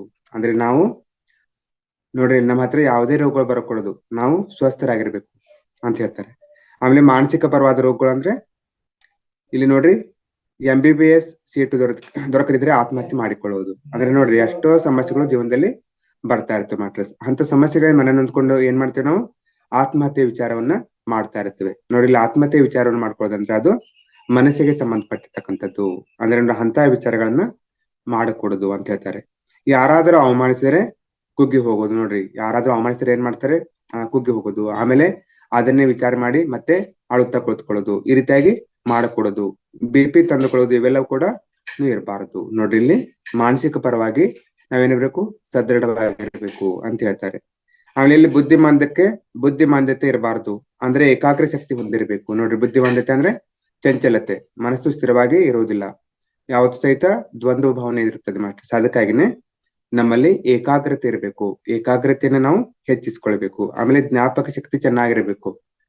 ಇಲ್ಲಿ ನೋಡ್ರಿ ಯಾವುದನ್ನು ಸ್ಮರಣ ಶಕ್ತಿ, ನೆನಪಿನಲ್ಲಿರ್ತಕ್ಕಂಥ ಶಕ್ತಿ ನಮ್ಮಲ್ಲಿ ಚೆನ್ನಾಗಿ ಇರ್ಬೇಕಂತ ಹೇಳ್ತಾರೆ. ನಮ್ಮ ಗತ ಜನ್ಮಗಳನ್ನೆಲ್ಲ ನಾವು ತಿಳಿದುಕೊಳ್ಳಬೇಕು. ನೋಡ್ರಿ ಗತ ಜನ್ಮಗಳು, ನಮ್ಮ ಹಿಂದಿನ ಜನ್ಮಗಳನ್ನೆಲ್ಲ ನಾವು ತಿಳಿದುಕೊಳ್ಳಬೇಕು. ಅಂದ್ರೆ ನಮ್ಮ ಜ್ಞಾಪಕ ಶಕ್ತಿ ಚೆನ್ನಾಗಿರ್ಬೇಕು. ಆವಾಗ ಮಾತ್ರ ನಾವು ಧ್ಯಾನ ಸಾಧನೆಯಿಂದ ನಮ್ಮ ಗತ ಜನ್ಮಗಳನ್ನ ತಿಳಿದುಕೊಳ್ಳಿಕ್ಕೆ ಸಾಧ್ಯ. ಅಲ್ಲಿವರೆಗೆ ನಮಗೆ ಜ್ಞಾಪಕ ಶಕ್ತಿ ಇರಬೇಕು, ಅಂದ್ರೆ ಮುಕ್ತಿ ಮಾರ್ಗ. ಅದೇ ಮುಕ್ತಿ ಮಾರ್ಗ ಅಂತ ಹೇಳ್ತಾರೆ. ನೋಡ್ರಿ ಮಾಸ್ಟರ್ಸ್, ನಿನ್ನೆ ಮಾಡಿದ ಕೆಲಸ ಇವತ್ತು ಕೆಲವೊಬ್ಬರಿಗೆ ನೆನಪಿರೋದಿಲ್ಲ, ಒಂದು ತಾಸಿನ ಹಿಂದೆ ಮಾಡಿದಂತ ಕೆಲಸಗಳು ನೆನಪಿರೋದಿಲ್ಲ. ಆದ್ರೆ ಇಲ್ಲಿ ಪತ್ರಿ ಸರ್ ಅವ್ರನ್ನ ಹೇಳ್ತಾರೆ, ಅಂದ್ರೆ ನಮ್ಮ ಗತ ಜನ್ಮಗಳು, ಹಿಂದೆ ಎಷ್ಟೋ ಜನ್ಮಗಳಲ್ಲಿ ನಾವು ಹುಟ್ಟಿ ಬಂದಿದ್ದೇವೆ. ಆ ಎಲ್ಲಾ ಜನ್ಮಗಳವರಂತಾದ್ರು ಪ್ರತಿಯೊಬ್ಬರಿಗೆ ನೆನಪಿರಬೇಕು, ಜ್ಞಾಪಕ ಇರಬೇಕು. ಅದೇ ಮುಕ್ತಿ ಮಾರ್ಗ ಅಂತ ಹೇಳ್ತಾರೆ. ಆಮೇಲೆ ಮುಕ್ತಿ, ಮೋಕ್ಷ, ಅಪವರ್ಗ ಮತ್ತು ನಿಶ್ರೇಯಸ್ಸು. ಇಲ್ಲಿ ಬಹಳಷ್ಟು ಸಲ ನಮ್ಗೆ ಒಂದು ಗೊಂದಲ ಬರುತ್ತೆ ಮಾಸ್ಟರ್ಸ್. ಮುಕ್ತಿ ಅಂದ್ರೆ ಬೇರೆ ಪದ, ಆಮೇಲೆ ಅದೇ ರೀತಿಯಾಗಿ ಮೋಕ್ಷ ಅನ್ನೋದು ಬೇರೆ. ಆದ್ರೆ ಇಲ್ಲಿ ಪತ್ರಿ ಸರ್ ಹೇಳ್ತಾರೆ ಮುಕ್ತಿ ಅಂದ್ರೂ ಒಂದೇ, ಆಮೇಲೆ ಮೋಕ್ಷ ಅಂದ್ರೂ ಒಂದೇ ಅಂತ ಹೇಳ್ತಾರೆ ಇಲ್ಲಿ. ಅದಕ್ಕಾಗಿನೇ ಇಲ್ಲಿ ಮುಕ್ತಿ, ಮೋಕ್ಷ, ಅಪವರ್ಗ, ನಿಶ್ರೇಯಸ್ಸು ಅನ್ನುವ ಪರ್ಯಾಯ ಪದಗಳನ್ನೆಲ್ಲ ಹೇಳಿಕೊಳ್ಳೋಣ. ಇದಕ್ಕೆ ಜೀಸಸ್ ಕ್ರೈಸ್ಟ್ ಏನಿದ್ದಾರೆ ಅಂದ್ರೆ, ಇಲ್ಲಿ ನೋಡ್ರಿ ಯೇಸು ಕ್ರಿಸ್ತರು ಏನ್ ಹೇಳ್ತಾರೆ ಅಂದ್ರೆ, ದೇವರ ರಾಜ್ಯವನ್ನು ಹುಡುಕಿರಿ, ಆ ಒಂದು ಧರ್ಮದಲ್ಲಿ ಜೀವಿಸಿರಿ, ಆಗ ನಿಮಗೆ ಬೇಕಾದೆಲ್ಲ ದೊರೆಯುತ್ತದೆ. ನೋಡ್ರಿ ಅವರು ದೇವರ ರಾಜ್ಯವನ್ನು ಹುಡುಕಿರಿ ಅಂತ ಹೇಳ್ತಾರೆ. ಆಮೇಲೆ ಆ ಒಂದು ಧರ್ಮದಲ್ಲಿ ಜೀವಿಸಿರಿ, ಆಗ ನಿಮಗೆ ಬೇಕಾದೆಲ್ಲ ಬರುತ್ತದೆ. ಇಲ್ಲಿ ದೇವರ ರಾಜ್ಯವನ್ನು ಹುಡುಕೋದಂದ್ರೆ ನಾವು ಧ್ಯಾನವನ್ನ ಮಾಡುವುದು. ಧ್ಯಾನವನ್ನ ಮಾಡಿದಾಗ ನಮಗೆ ಏನ್ ಬೇಕು ಅದೆಲ್ಲವೂ ನಮಗೆ ಸಿಗುತ್ತದೆ. ಆಮೇಲೆ ನಾವು ಒಂದು ಧರ್ಮ ಮಾರ್ಗದಲ್ಲಿ ಜೀವಿಸಿದಂತೆ ಆಗುತ್ತದೆ. ನಿಮಗೆ ಬೇಕಾದ್ದೆಲ್ಲ ಅಂದ್ರೆ ನಮಗೆ ದುಃಖ ರಾಹಿತ್ಯ ಬೇಕು. ನೋಡಿ, ನಮಗೆ ಬೇಕಾದ್ದೆಲ್ಲ ಅಂದ್ರೆ ಸಂಪತ್ತಲ್ಲ, ಈ ಒಂದು ಲೌಕಿಕ ಜೀವನಕ್ಕೆ ಸಂಬಂಧಪಟ್ಟದ್ದಲ್ಲ. ಇಲ್ಲಿ ನಾವು ದುಃಖ ರಾಹಿತ್ಯವನ್ನ ಹೊಂದಬೇಕು, ಅಂದ್ರೆ ನಾವು ಮುಕ್ತ ಸ್ಥಿತಿಯನ್ನು ಹೊಂದಬೇಕು. ಅಂದ್ರೆ ನೋಡ್ರಿ, ಇಲ್ಲಿ ಸಾಧನೆಯಿಂದ ನಾವು ದುಃಖ ರಾಹಿತ್ಯ ಸ್ಥಿತಿಯನ್ನ ಪಡೆಯುತ್ತೇವೆ. ನಮ್ಮ ಶರೀರ ಚೆನ್ನಾಗಿರಬೇಕು. ನೋಡ್ರಿ ಇಲ್ಲಿ ಏನೇನ್ ಹೇಳ್ತಾರೆ ಅಂದ್ರೆ, ನಮ್ಮ ಶರೀರ ಚೆನ್ನಾಗಿರ್ಬೇಕು, ನಮ್ಮ ಮನಸ್ಸು ಯಾವಾಗ್ಲೂ ಸ್ವಚ್ಛವಾಗಿ ಹಾಯಾಗಿರ್ಬೇಕು. ನೋಡ್ರಿ, ನಮ್ಮ ಮನಸ್ಸು ಚೆನ್ನಾಗಿರ್ಬೇಕು, ಶರೀರ ಚೆನ್ನಾಗಿರ್ಬೇಕು, ಯಾವಾಗ್ಲೂ ನಾವು ಆನಂದವಾಗಿ ಮತ್ತು ಹಾಯಾಗಿ ಜೀವಿಸಬೇಕು. ನಮ್ಮ ಬುದ್ಧಿ ಯಾವಾಗಲೂ ಸುನಿಶ್ಚಿತವಾಗಿರ್ಬೇಕು, ಅಂದ್ರೆ ನಮ್ಮ ಬುದ್ಧಿ ದೃಢವಾಗಿರ್ಬೇಕು, ದೃಢ ಸಂಕಲ್ಪ ಇರ್ಬೇಕು ನಮ್ಮಲ್ಲಿ. ಇವೆಲ್ಲ ನಮಗೆ ಬೇಕು. ನೋಡ್ರಿ, ಇವೆಲ್ಲವೂ ಸಹ ನಮಗೆ ಬೇಕು.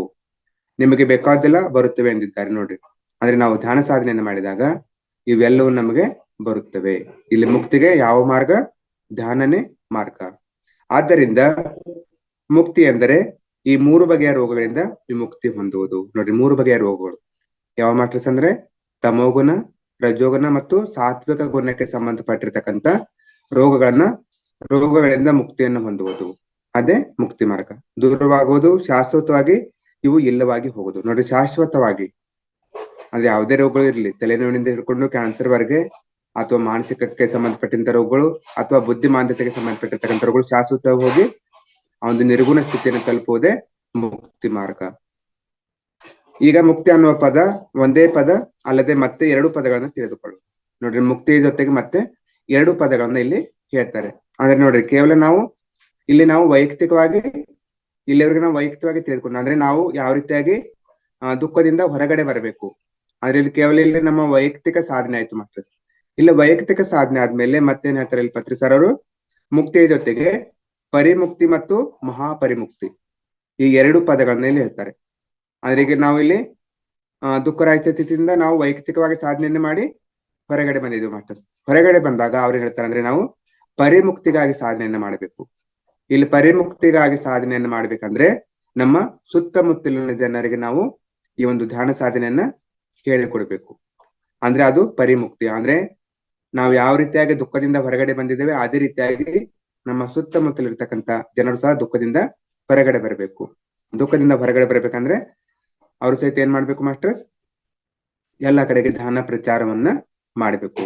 ಇದನ್ನೇ ಗೌತಮ ಬುದ್ಧರು ಏನ್ ಹೇಳ್ತಾರೆ ಅಂದ್ರೆ, ಇದನ್ನೇ ಗೌತಮ ಬುದ್ಧನು ನಿರ್ವಾಣ, ಪರಿನಿರ್ವಾಣ ಮತ್ತು ಮಹಾಪರಿನಿರ್ವಾಣ ಅಂತ ಹೇಳ್ತೀವಿ. ಇಲ್ಲಿ ನಿರ್ವಾಣ, ಪರಿನಿರ್ವಾಣ, ಮಹಾಪರಿನಿರ್ವಾಣ. ಅದೇ ರೀತಿಯಾಗಿ ಮುಕ್ತಿ, ಪರಿಮುಕ್ತಿ ಮತ್ತು ಮಹಾಪರಿಮುಕ್ತಿ.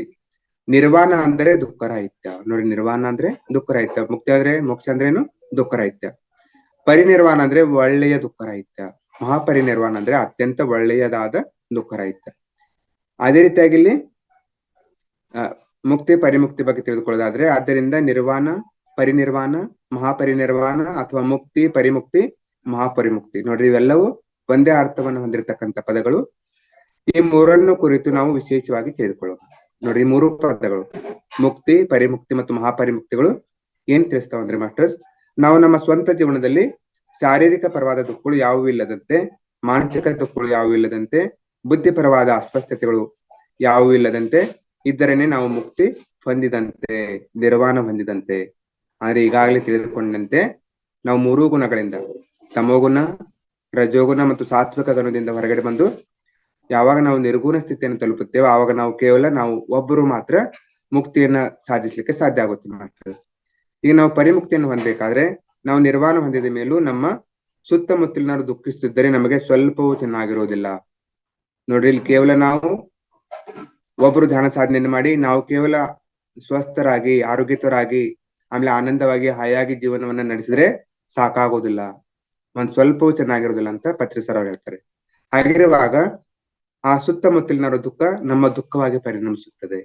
ನೋಡಿ ಮಾಡ್ತದೆ, ಒಂದು ಕುಟುಂಬದಲ್ಲಿ ನಾವು ಒಬ್ಬರೇ ಧ್ಯಾನವನ್ನು ಮಾಡ್ತಿದ್ದಾಗ ಮತ್ತೆ ಉಳಿದವರ ದುಃಖ, ಅವ್ರು ಉಳಿದವ್ರ ಧ್ಯಾನ ಸಾಧನೆಯನ್ನು ಮಾಡದೇ ಇದ್ದಾಗ ಅವರ ದುಃಖ ನಮ್ಮ ದುಃಖವಾಗಿ ಪರಿಣಮಿಸುತ್ತದೆ. ಅಥವಾ ನೆರೆಹೊರೆಯರು, ಅಥವಾ ನಮ್ಮ ಊರಿನಲ್ಲಿ ಇರ್ತಕ್ಕಂಥ ಜನರು, ಅಥವಾ ಬೇರೆ ಊರಿನಲ್ಲಿ ಇರ್ತಕ್ಕಂಥ ಜನರು, ಆ ರೀತಿಯಾಗಿ ಪ್ರತಿಯೊಬ್ಬರನ್ನು ಸಹ ಈ ಒಂದು ಮಾರ್ಗಕ್ಕೆ ಕರೆದುಕೊಂಡು ಬರಬೇಕು. ಪ್ರತಿಯೊಬ್ಬರಿಗೂ ಸಹಿತ ಮುಕ್ತಿ ಮಾರ್ಗವನ್ನು ತಿಳಿಸ್ಕೊಡ್ಬೇಕು. ಅದೇ ಪರಿಮುಕ್ತಿ ಅಂತ ಹೇಳ್ತಾರೆ. ಆದ್ದರಿಂದ ಸುತ್ತಮುತ್ತಲಿನವರ ದುಃಖ ರಾಹಿತ್ಯಕ್ಕಾಗೂ ಕೆಲಸ ಮಾಡಬೇಕು. ನೋಡ್ರಿ, ಸುತ್ತಮುತ್ತಲಿನವ್ರ ಕೆಲಸಕ್ಕಾಗಿ, ಅದಕ್ಕಾಗಿ ಪಿರಮಿಡ್ ಮಾಸ್ಟರ್ಸ್ ಎಲ್ಲಾರು ಏನ್ ಮಾಡ್ತಾರೆ ಅಂದ್ರೆ ಸತತವಾಗಿ ಧ್ಯಾನ ಪ್ರಚಾರವನ್ನ ಮಾಡ್ತಾ ಇರ್ತಾರೆ. ಸತತವಾಗಿ ಎಲ್ಲರಿಗೂ ಸಹಿತ ಸ್ವಾಧ್ಯಾಯದ ಬಗ್ಗೆ, ಸಜ್ಜನ ಸಾಂಗತ್ಯದ ಬಗ್ಗೆ ಹೇಳ್ತಾ ಇರ್ತಾರೆ. ಇಲ್ಲಿ ಪರಿಮುಕ್ತಿ ಅನ್ನಲಾಗುತ್ತದೆ. ನೋಡ್ರಿ, ಇದನ್ನೇ ಪರಿನಿರ್ವಾಣ ಅಥವಾ ಪರಿಮುಕ್ತಿ. ಕೇವಲ ನಮ್ಮ ಅಕ್ಕಪಕ್ಕದವರೇ ಅಲ್ಲದೆ ಪ್ರಪಂಚದಲ್ಲಿನ ದುಃಖವನ್ನು ಕೂಡ ತೆಗೆದು ಹಾಕಿ ಬಿಡಬೇಕು. ನೋಡ್ರಿ, ಕೇವಲ ಇಲ್ಲಿ ಮುಕ್ತಿ ಆಯ್ತು, ಪರಿಮುಕ್ತಿ ಆಯ್ತು. ಆಮೇಲೆ ಮಹಾಪರಿಮುಕ್ತಿ ಬಗ್ಗೆ ಪತ್ರಿ ಸರ್ ಹೇಳ್ತಾರೆ, ಕೇವಲ ನಾವು, ನಮ್ಮ ಅಕ್ಕಪಕ್ಕದವರು, ನಮ್ಮ ಊರಿನವರು ಅಷ್ಟೇ ಅಲ್ಲ, ಪ್ರಪಂಚದಲ್ಲಿ ಇರ್ತಕ್ಕಂಥ ಎಲ್ಲಾ ಜನರು ದುಃಖದಿಂದ ಹೊರಗಡೆ ಬರಬೇಕು. ಅವರೆಲ್ಲರೂ ಸಹಿತ ಮುಕ್ತಿ ಮಾರ್ಗವನ್ನ ಕಂಡುಕೊಳ್ಬೇಕು. ಅದಕ್ಕಾಗಿ ಕಂಕಣ ಬದ್ಧರಾಗಿರ್ಬೇಕು. ನೋಡ್ರಿ, ಇಲ್ಲಿ ಅಂದ್ರೆ ನಾವು ವಿಶ್ವ ಕಲ್ಯಾಣಕ್ಕಾಗಿ ಕೆಲಸವನ್ನ ಮಾಡ್ಬೇಕು. ಅಂದ್ರೆ ಇಲ್ಲಿ ಪತ್ರಿ ಸರ್ ಅವರು ಒಂದು ಒಳ್ಳೆ ಉದಾಹರಣೆ ಅಂತ ಹೇಳ್ಬೋದು. ಅವರು ಇಡೀ ನೋಡ್ರಿ ವಿಶ್ವಕ್ಕಾಗಿನೇ ಧ್ಯಾನವನ್ನ ಪರಿಚಯ ಮಾಡಿಕೊಟ್ರು. ಅವ್ರ ಉದ್ದೇಶ ಏನಾಗಿತ್ತು? ಧ್ಯಾನ ಜಗತ್, ಸಾಕಾರ ಜಗತ್ ಮತ್ತು ಪಿರಾಮಿಡ್ ಜಗತ್. ಅಂದ್ರೆ ಪತ್ರಿ ಸರ್ ಅವರು ಮಹಾಪರಿಮುಕ್ತಿಯನ್ನ ಹೊಂದಿದ್ದಕ್ಕೆ ಒಂದು ಉತ್ತಮ ಉದಾಹರಣೆ. ಅದೇ ರೀತಿಯಾಗಿ ಎಷ್ಟೋ ಜನ ಯೋಗಿಗಳು ಅದೇ ರೀತಿಯಾಗಿ ಇಲ್ಲಿ ಏನ್ ಹೇಳ್ತಾರೆ ಅಂದ್ರೆ, ಪ್ರತಿಯೊಬ್ಬರು ನೋಡ್ರಿ ಇಲ್ಲಿ ಮುಕ್ತಿ, ಪರಿಮುಕ್ತಿ ಮತ್ತು ಮಹಾಪರಿಮುಕ್ತಿ ಅಂದ್ರೆ ಇಡೀ ಜಗತ್ತೇ ದುಃಖರಹಿತವಾಗಿ ಜೀವಿಸಬೇಕು. ಅಂದ್ರೆ ಎಲ್ಲಾ ಕಡೆಗೆ ಧ್ಯಾನ ಪ್ರಚಾರ ಆಗ್ಬೇಕು ಅಂತ ಹೇಳ್ತಾರೆ ಮಾಸ್ಟರ್ಸ್. ಪ್ರಪಂಚದಲ್ಲಿ ಪೂರ್ಣವಾಗಿ ದುಃಖ ಹೋಗಬೇಕು. ನೋಡಿ, ಪ್ರಪಂಚದಲ್ಲಿ ಪೂರ್ಣವಾಗಿ ದುಃಖ ಹೋಗಬೇಕು. ಪ್ರತಿಯೊಬ್ರು ಸಹಿತ ಸ್ವಸ್ಥರಾಗಿರ್ಬೇಕು.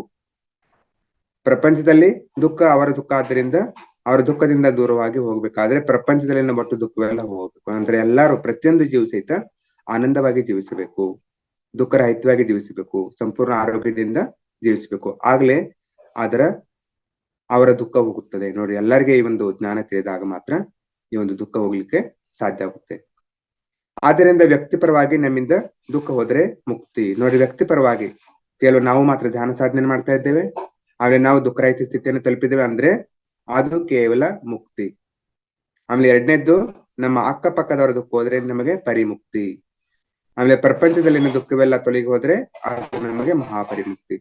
ಆದ್ರೆ ಈ ಒಂದು ಮಾರ್ಗದಲ್ಲಿ ನಾವ್ ಏನಿದೆ ಮಾಸ್ಟರ್ಸ್, ನಾವು ಧ್ಯಾನ ಸಾಧನೆ ಮಾಡ್ತಾ, ಧ್ಯಾನ ಪ್ರಚಾರವನ್ನ ಮಾಡ್ತಾ ಇದು. ಅಂದ್ರೆ ಈ ಒಂದು ಮುಕ್ತಿ ಮಾರ್ಗದಲ್ಲಿ ನಾವು ಪ್ರತಿಯೊಬ್ರು ಸಹಿತ ಇದ್ದೇವೆ, ಪ್ರತಿಯೊಬ್ರು ಸಹಿತ ಪಯಣಿಸ್ತಾ ಇದ್ದೇವೆ.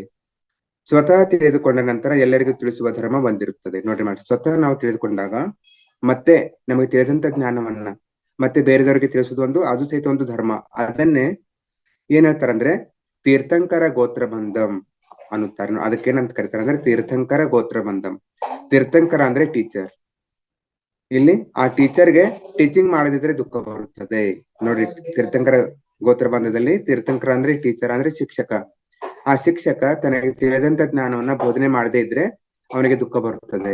ಅಂದ್ರೆ ಇಲ್ಲಿ ನಾವೆಲ್ಲರೂ ಪಿರಮಿಡ್ ಮಾಸ್ಟರ್ಸ್ ಎಲ್ಲರೂ ನಾವೆಲ್ಲರೂ ತೀರ್ಥಂಕರರು. ಅಂದ್ರೆ ನಮಗೆ ತಿಳಿದಿರ್ತಕ್ಕಂಥ ಧ್ಯಾನವನ್ನ ನಾವು ಬೇರೆದವರಿಗೆ ತಿಳಿಸಬೇಕು. ನಾವು ತಿಳಿಸದೆ ಹೋದ್ರೆ, ಧ್ಯಾನ ಪ್ರಚಾರವನ್ನು ನಾವು ಮಾಡದೆ ಹೋದ್ರೆ ನಮ್ಗೆ ಏನ್ ಬರುತ್ತೆ ಮಾಸ್ಟರ್ಸ್? ನಮಗೆ ದುಃಖ ಬರುತ್ತದೆ. ಆದ್ದರಿಂದ ತನ್ನ ದುಃಖ ಹೋಗಲು ಬೋಧನೆ ಮಾಡುತ್ತಾನೆ. ಅಂದ್ರೆ ನಮ್ಮೆಲ್ಲರ ಉದ್ದೇಶ ಏನು ಅಂದ್ರೆ, ನಮ್ಮ ದುಃಖ ಹೋಗ್ಬೇಕಾದ್ರೆ ನಾವೇನ್ ಮಾಡ್ಬೇಕು ಮಾಸ್ಟರ್ಸ್? ಈ ಧ್ಯಾನ ಪ್ರಚಾರವನ್ನ ಮಾಡ್ಬೇಕು. ಪ್ರತಿಯೊಬ್ಬರು ಸಹಿತ ಧ್ಯಾನವನ್ನ ಹೇಳ್ಕೊಡ್ಬೇಕು. ಆಮೇಲೆ ಬೋಧನೆ ಮಾಡಿದ್ರೆ ಇಲ್ಲಿ ದುಃಖ ಹೋಗುತ್ತದೆ. ನೋಡ್ರಿ, ನಾವು ಬೋಧನೆಯನ್ನು ಮಾಡ್ಬೇಕು, ಧ್ಯಾನವನ್ನ ಪ್ರಚಾರ ಮಾಡ್ಬೇಕು. ಆಮೇಲೆ ಈ ಸ್ವಾಧ್ಯಾಯವನ್ನ ಅಥವಾ ಸಜ್ಜನ ಸಾಂಗತ್ಯವನ್ನ ಎಲ್ಲಾ ಕಡೆಗೆ ತಿಳಿಸ್ಕೊಡ್ಬೇಕು. ಸ್ವಲ್ಪ ಮಂದಿಗೆ ಮಾತ್ರ ಬೋಧನೆ ಮಾಡದೆ ಪ್ರಪಂಚಕ್ಕೆಲ್ಲ ನಿರಂತರವಾಗಿ ಯಾರು ಯಾವಾಗ್ಲೂ ಬೋಧನೆ ಮಾಡುತ್ತಾನೋ ಆತ ತನ್ನ ಮಹಾಪರಿ ದುಃಖದಿಂದ ತೊಲಗಿ ಹೋಗುತ್ತಾನೆ. ನೋಡ್ರಿ, ಸ್ವಲ್ಪ ಮಂದಿಗೆ ಕೇವಲ ಅಕ್ಕಪಕ್ಕದವರಿಗೆ, ಮನೆ ಮಂದಿಗೆ ಅಥವಾ ಊರಿನವರಿಗೆ ಮಾತ್ರ ಬೋಧನೆ ಮಾಡದೆ ನಿರಂತರವಾಗಿ ಯಾವಾಗ ಈ ವಸುದೈವ ಕುಟುಂಬ, ಈ ಪ್ರಪಂಚನೇ ನಮ್ದು, ಪ್ರತಿಯೊಬ್ಬರಿಗೂ ಸಹಿತ ನಾನು ಧ್ಯಾನವನ್ನ ಪ್ರಚಾರ ಮಾಡುತ್ತೇನೆ ಅಂತ ಯಾರು ಮಾಡ್ತಾರೆ ಅವರು ಮಹಾಪರಿನಿರ್ವಾಣವನ್ನ ಹೊಂದುತ್ತಾರೆ, ಮಹಾಪರಿಮುಕ್ತಿಯನ್ನು ಅವರು ಹೊಂದುತ್ತಾರೆ. ದುಃಖ ಎನ್ನುವುದು 3 ಹಂತದಲ್ಲಿ ಇರುತ್ತದೆ. ನೋಡಿ, ಇಲ್ಲಿ ದುಃಖ ಅಂದ್ರೆ 3 ಹಂತದಲ್ಲಿ ದುಃಖ, ಪರಿದುಃಖ ಮತ್ತು ಮಹಾಪರಿದುಃಖ ಅಂತ ಹೇಳ್ತಾರೆ. ಯಾವ ರೀತಿಯಾಗಿ ಮುಕ್ತಿ, ಪರಿಮುಕ್ತಿ ಮತ್ತು ಮಹಾಪರಿಮುಕ್ತಿ, ಅದೇ ರೀತಿಯಾಗಿ ದುಃಖದಲ್ಲೂ ಸಹಿತ ಈ 3 ಸ್ಥಿತಿಗಳು. ದುಃಖದಿಂದ ಬಿಡುಗಡೆಯೇ ಮುಕ್ತಿ. ನೋಡ್ರಿ, ಇಲ್ಲಿ ದುಃಖದಿಂದ ಫಸ್ಟ್ ನಾವು ತಿಳ್ಕೊಂಡದ್ದು ದುಃಖದಿಂದ ಬಿಡುಗಡೆನೆ ಮುಕ್ತಿ. ಆದ್ರಿಂದ ಮುಕ್ತಿ ಕೂಡ 3 ಬಗೆಯ ಮುಕ್ತಿ: ಪರಿಮುಕ್ತಿ, ಮಹಾಪರಿಮುಕ್ತಿ, ಅದೇ ರೀತಿಯಾಗಿ ನಿರ್ವಾಣ, ಪರಿನಿರ್ವಾಣ ಮತ್ತು ಮಹಾಪರಿನಿರ್ವಾಣ. ಯಾರ ರೋಗಗಳಿಂದ, ಯಾರ ಮಾನಸಿಕ ರೋಗಗಳಿಂದ, ಬುದ್ಧಿಮಾಂದ್ಯದಿಂದ ಅವರು ತೊಲಗಿ ಹೋದಾಗ ಅವರಿಗೆ ಮುಕ್ತಿ. ಅಂದ್ರೆ ಎಲ್ಲಾ ರೋಗಗಳಿಂದ, ಮಾನಸಿಕ ರೋಗಗಳಿಂದ ನಾವು ಮುಕ್ತಿಯನ್ನ ಹೊಂದಿದಾಗ, ಆ ರೋಗಗಳನ್ನ ಕಳೆದುಕೊಂಡಾಗ ಮಾತ್ರ ನಮಗೆ ಮುಕ್ತಿ ದೊರೆಯುತ್ತದೆ. ಅದೇ ರೀತಿಯಾಗಿ ಅಕ್ಕಪಕ್ಕದಲ್ಲಿ ಇರುವವರಿಗೆ ಸಹಾಯ ಮಾಡಿಡುತ್ತವಾಗ ಅವರು ಅವರ ದುಃಖದಿಂದ ದೂರವಾಗೋದು ಆಗ ಪರಿಮುಕ್ತಿ. ಪ್ರಪಂಚದಲ್ಲಿ ಮುಕ್ತಿ ಮಾರ್ಗದಲ್ಲಿ ಪ್ರವೇಶ ಮಾಡುವಂತೆ ಮಾಡಿದಾಗ ಆ ಒಂದು ಶ್ರಮದಲ್ಲಿ ನಾವು ಮಗ್ನರಾಗಿರುವಾಗ ನಮಗೆ ಮಹಾಪರಿನಿರ್ವಾಣ ಬರುತ್ತದೆ, ಮಹಾಪರಿಮುಕ್ತಿ ಬರುತ್ತದೆ. ಅಂದ್ರೆ ನೋಡಿ, ಪ್ರಪಂಚಕ್ಕೆಲ್ಲ ನಾವು ಧ್ಯಾನವನ್ನ ಪ್ರಚಾರ ಮಾಡಿದಾಗ, ಬೋಧನೆಯನ್ನ ಮಾಡಿದಾಗ ನಮಗೆ ಮಹಾಪರಿಮುಕ್ತಿ ಬರುತ್ತದೆ. ಮೊಟ್ಟ ಮೊದಲಿಗೆ ನಮ್ಮ ದುಃಖದಿಂದ ವಿಮುಕ್ತರಾದಾಗ ನಾವು ಅರಿಹಂತ ಆಗುತ್ತೇವೆ. ನೋಡ್ರಿ, ಇಲ್ಲಿ ಅರಿಹಂತ ಸ್ಥಿತಿ ಅಂದ್ರೆ ಬುದ್ಧತ್ವ ಸ್ಥಿತಿ. ನೋಡ್ರಿ, ಇಲ್ಲಿ ಅರಿಹಂತ ಸ್ಥಿತಿ ಅಂದ್ರೆ ಏನ್ ಹೇಳ್ತಾರೆ? ಇಲ್ಲಿ ಮೊಟ್ಟ ಮೊದಲಿಗೆ ನಾವು ನಮ್ಮ ದುಃಖದಿಂದ ವಿಮುಕ್ತರಾಗೋದು, ಅದಿಲ್ಲಿ ಅರಿಹಂತ ಅಂತ ಹೇಳ್ತಾರೆ. ಅರಿ ಅಂದರೆ ಶತ್ರು, ಹಂತ ಅಂದ್ರೆ ಹತ ಮಾಡೋದು. ಅಂದ್ರೆ ನೋಡಿ, ಶತ್ರು, ಆ ಶತ್ರುವನ್ನ ನಾವು ಹತ ಮಾಡುವುದು ಅಂದ್ರೆ ನಮ್ಮ ದುಃಖವನ್ನ ನಾವೇ ಕಳೆದುಕೊಳ್ಳುವುದು. ಇದನ್ನೇ ಅರಿಹಂತ ಸ್ಥಿತಿ ಅಂತ ಹೇಳ್ತಾರೆ. ನಮ್ಮಲ್ಲಿನ ಶತ್ರುಗಳನ್ನ ನಾವು ಹತ ಮಾಡಿಕೊಂಡಿದ್ದೇವೆ ಅಂದ್ರೆ ನಮ್ಮಲ್ಲಿನ ಅರಿಚಡ್ಡೊಳಗು ಇರಬಹುದು, ಅಥವಾ ನಮ್ಮ ದೈಹಿಕ ಕಾಯಿಲೆಗಳು ಇರಬಹುದು, ಅಥವಾ ಮಾನಸಿಕ ಕಾಯಿಲೆಗಳು ಯಾವುದೇ ಇರಲಿ, ನಮ್ಮ ದುಃಖಕ್ಕೆ ಅಡಚಣೆ ಆಗಿರ್ತಕ್ಕಂಥ ಪ್ರತಿಯೊಂದು ಶತ್ರುವನ್ನ ನಾವು ಹತ ಮಾಡಿದಾಗ ನಾವು ಅರಿಹಂತ ಸ್ಥಿತಿಯನ್ನ ತಲುಪುತ್ತೇವೆ. ಮಾಮೂಲಾಗಿ ನಾವು ಅಂದುಕೊಳ್ಳುತ್ತೇವಲ್ಲ, ಕಾಮ, ಕ್ರೋಧ, ಲೋಭ, ಮೋಹ, ಮದ, ಮಾಸ್ತರಗಳೆಲ್ಲವೂ ಅರಿಷಡ್ವರ್ಗಗಳೆಂದು. ಈ ಅರಿಷಡ್ವರ್ಗಗಳನ್ನು ನಾವು ಜಯಿಸಿದಾಗ ನಾವು ನಮ್ಮಲ್ಲಿನ ತಮೋಗುಣ ಅಂದ್ರೆ ಸೋಮಾರಿತನವನ್ನು ಹತ ಮಾಡಬೇಕು. ನೋಡ್ರಿ, ತಮೋಗುಣ ಅಂದ್ರೆ ಸೋಮಾರಿತನ, ಅದನ್ನ ನಾವು ಹತ ಮಾಡಬೇಕು. ಅಂದ್ರೆ ಆ ಶತ್ರುವನ್ನ ನಾವು ವಧಿಸಬೇಕು. ಎರಡನೇದಾಗಿ ನಮ್ಮಲ್ಲಿನ ರಜೋಗುಣವನ್ನು ಹತ ಮಾಡಿದಾಗ, ಸಾತ್ವಿಕ ಗುಣಗಳನ್ನು ದಾಟಿ ಹೋದಾಗ ನಾವು ಅರಿಹಂತಗಳಾಗುತ್ತೇವೆ. ನೋಡ್ರಿ, ನಾವು ಸಾತ್ವಿಕ ಗುಣವನ್ನು ದಾಟಿ ಹೋದಾಗ, ತಮೋಗುಣ, ರಜೋಗುಣ ಮತ್ತು ಸಾತ್ವಿಕ ಗುಣವನ್ನು ದಾಟಿ ಹೋದಾಗ ನಾವು ಅರಿಹಂತಗಳಾಗುತ್ತೇವೆ. ನಾವು ಏನು ಸಾಧಿಸಿದ್ದೇವೋ, ಯಾವುದರಿಂದ ಮುಕ್ತಿ ಹೊಂದಿದ್ದೇವೋ ಅದನ್ನೇ ನಮ್ಮ ಅಕ್ಕಪಕ್ಕದಲ್ಲಿ ಕೆಲವು ಜನರಿಗೆ ಕೊಡುವುದಕ್ಕೆ ಪ್ರಯತ್ನಿಸುತ್ತಿದ್ದರೆ ನಮಗೆ ಪರಿನಿರ್ವಾಣ. ನೋಡ್ರಿ, ನಾವ್ ಏನ್ ಸಾಧಿಸ್ತೀವಲ್ಲ ಮಾಸ್ಟರ್ಸ್, ಅದನ್ನ ಮತ್ತೆ ಇಲ್ಲಿ ಅಕ್ಕಪಕ್ಕದವ್ರಿಗೆ ತಿಳಿಸಿ ಪರಿನಿರ್ವಾಣ ಅಥವಾ ಪರಿಮುಕ್ತಿ. ಈಗಾಗಲೇ ತಿಳಿದುಕೊಂಡಂತೆ ಸರ್ವ ಪ್ರಪಂಚಕ್ಕೆ ಬಾಧ್ಯತೆ ವಹಿಸಿಕೊಟ್ಟಾಗ ಮಹಾಪರಿನಿರ್ವಾಣ. ಮನುಷ್ಯ ಮಹಾಪರಿನಿರ್ವಾಣ ಹೊಂದುವ ತನಕ ಜನ್ಮವೆತ್ತುತ್ತಲೇ ಇರುತ್ತಾನೆ. ಇಲ್ಲ ನೋಡ್ರಿ, ಈಗಾಗಲೇ ಮುಕ್ತಿ ಅಂದ್ರೆ ಎಲ್ಲರೂ ಏನ್ ತಿಳ್ಕೊತಾರೆ? ಈ ಜೀವನ ಮರಣದ ಚಕ್ರದಿಂದ ಮುಕ್ತಿ. ಇಲ್ಲಿ ಜೀವನ ಮರಣದ ಚಕ್ರದಿಂದ ಮುಕ್ತಿಯನ್ನು ಹೊಂದಬೇಕಾದ್ರೆ ನಾವೆಲ್ಲರೂ ಮಹಾಪರಿನಿರ್ವಾಣ ಸ್ಥಿತಿಯನ್ನು ತಲುಪಬೇಕು. ಮಹಾಪರಿನಿರ್ವಾಣ ಸ್ಥಿತಿ ಅಂದ್ರೆ ಇಡೀ ಪ್ರಪಂಚಕ್ಕೆಲ್ಲ ಈ ಧ್ಯಾನ ಸಾಧನೆಯನ್ನ ಬೋಧಿಸ್ಬೇಕು. ಅಂದಾಗ ಮಾತ್ರ ಈ ಒಂದು ಜನ್ಮ ಮರಣದ ಚಕ್ರದಿಂದ ಅವನು ಬಿಡುಗಡೆಯನ್ನು ಹೊಂದಿ ಮುಕ್ತಿಯನ್ನು ಹೊಂದುತ್ತಾನೆ, ಮೋಕ್ಷವನ್ನು ಹೊಂದುತ್ತಾನೆ. ಅಂದ್ರೆ ಇಲ್ಲಿ ನೋಡ್ರಿ, ಮೋಕ್ಷ ಅನ್ನೋದು ಯಾವ ರೀತಿಯಾಗಿ ಇವು ಎರಡು ಸಮಾನಾರ್ಥಕ ಪದಗಳನ್ನು ತಿಳಿಸ್ತಾ ಇದ್ರೇನು, ಮೋಕ್ಷ ಅನ್ನೋದು ಮತ್ತೆ ಜನ್ಮವನ್ನ ತೆಗೆದುಕೊಳ್ಳದೆ ಇರ್ತಕ್ಕಂಥ ಸ್ಥಿತಿ ಅಂದ್ರೆ ಮಹಾಪರಿನಿರ್ವಾಣ ಸ್ಥಿತಿಗೆ ಇದನ್ನ ನಾವು ಹೋಲಿಸಬಹುದು. ಮಹಾಪರಿನಿರ್ವಾಣ ಹೊಂದಿದಾಗಲೇ ಜನ್ಮರಾಹಿತ್ಯ ಬರುತ್ತದೆ. ನೋಡ್ರಿ, ಮಹಾಪರಿನಿರ್ವಾಣ ಅದನ್ನ ಬುದ್ಧತ್ವ ಸ್ಥಿತಿ ಅಂತ ಹೇಳ್ತಾರೆ. ಆವಾಗ ಮಾತ್ರ ನಮಗೆ ಜನ್ಮರಾಹಿತ್ಯ ಸ್ಥಿತಿ ಬರುತ್ತದೆ. ಮುಕ್ತಿ ಹೊಂದಿದವನು ಅರಿಹಂತ್. ನೋಡಿಲ್ಲಿ, ಮತ್ತೆ ಮುಕ್ತಿ ಹೊಂದಿದವನು ಅರಿಹಂತ್. ಆಮೇಲೆ ಪರಿಮುಕ್ತಿ ಹೊಂದಿದವನು ಬೋಧಿಸತ್ವ, ಅಂದ್ರೆ ಅದಕ್ಕಿಂತ ಮುಂದಿನ ಸ್ಟೇಜ್. ಆಮೇಲೆ ಮಹಾಪರಿನಿರ್ವಾಣ ಹೊಂದಿದವನು ಬುದ್ಧ ಎಂದು ಹೇಳಲಾಗುತ್ತದೆ. ನೋಡ್ರಿ, ಇಲ್ಲಿ ಬುದ್ಧ ಅಂದ್ರೆ ಯಾವುದೇ ವ್ಯಕ್ತಿ ಅಲ್ಲ. ಬುದ್ಧ ಅಂದ್ರೆ ಇಲ್ಲಿ ಮಹಾಪರಿನಿರ್ವಾಣ ಅಥವಾ ಮಹಾಪರಿಮುಕ್ತಿ ಹೊಂದಿದಂತ ಒಂದು ಸ್ಥಿತಿ. ಬುದ್ಧ ಅನ್ನೋದು ಒಂದು ಸ್ಥಿತಿ ಮಾತ್ರ. ಅವಾಗ ನೋಡ್ರಿ, ಇಲ್ಲಿ ಅರಿಹಂತ, ಬೋಧಿಸತ್ವ ಮತ್ತು ಬುದ್ಧ ಅಂದ್ರೆ ನಾವೆಲ್ಲರೂ ಆ ಬುದ್ಧತ್ವದ ಸ್ಥಿತಿಯನ್ನ ತಲುಪಬೇಕು. ಅರಿಹಂತ ಅಂದರೆ ತನ್ನಲ್ಲಿನ ಶತ್ರುಗಳನ್ನು ಕೊಂದುಕೊಂಡವನು. ನೋಡಿ, ಅರಿಹಂತ ಈಗಾಗಲೇ ತಿಳಿದುಕೊಂಡಂತೆ ನಮ್ಮಲ್ಲಿನ ಶತ್ರುಗಳು ಅರಿಷಡ್ವರ್ಗಳನ್ನ ಹತ ಮಾಡಿದವನು. ತಾನು ಸ್ವಯಂ ಗುಣಾತೀತನಾಗಿರುವನು. ಗುಣಾತೀತ ಅಂದ್ರೆ ಯಾವುದೇ ಗುಣ ಇಲ್ಲ, ತಮೋ ಗುಣ ಇಲ್ಲ, ರಜೋಗುಣ ಇಲ್ಲ ಮತ್ತು ಸಾತ್ವಿಕ ಗುಣ ಇಲ್ಲ, ನಿರ್ಗುಣ, ಗುಣಾತೀತ ಅಂತ ಹೇಳ್ತೇವೆ. ಅವನನ್ನ ಅರಿಹಂತ ಅಂತ ಕರೀತಾರೆ. ಬೋಧಿಸತ್ವ ಅಂದ್ರೆ ಸ್ವಲ್ಪ ಮಂದಿಗೆ ಆ ಮಾರ್ಗದಲ್ಲಿ ಬೋಧನೆ ಮಾಡುವವನು. ನೋಡ್ರಿ, ಬೋಧಿಸತ್ವ ಎರಡನೇದು ಅಂದ್ರೆ ಸ್ವಲ್ಪ ಜನರಿಗೆ ಆ ಮಾರ್ಗದಲ್ಲಿ ಬೋಧನೆಯನ್ನ ಮಾಡ್ತಕ್ಕಂಥವನು.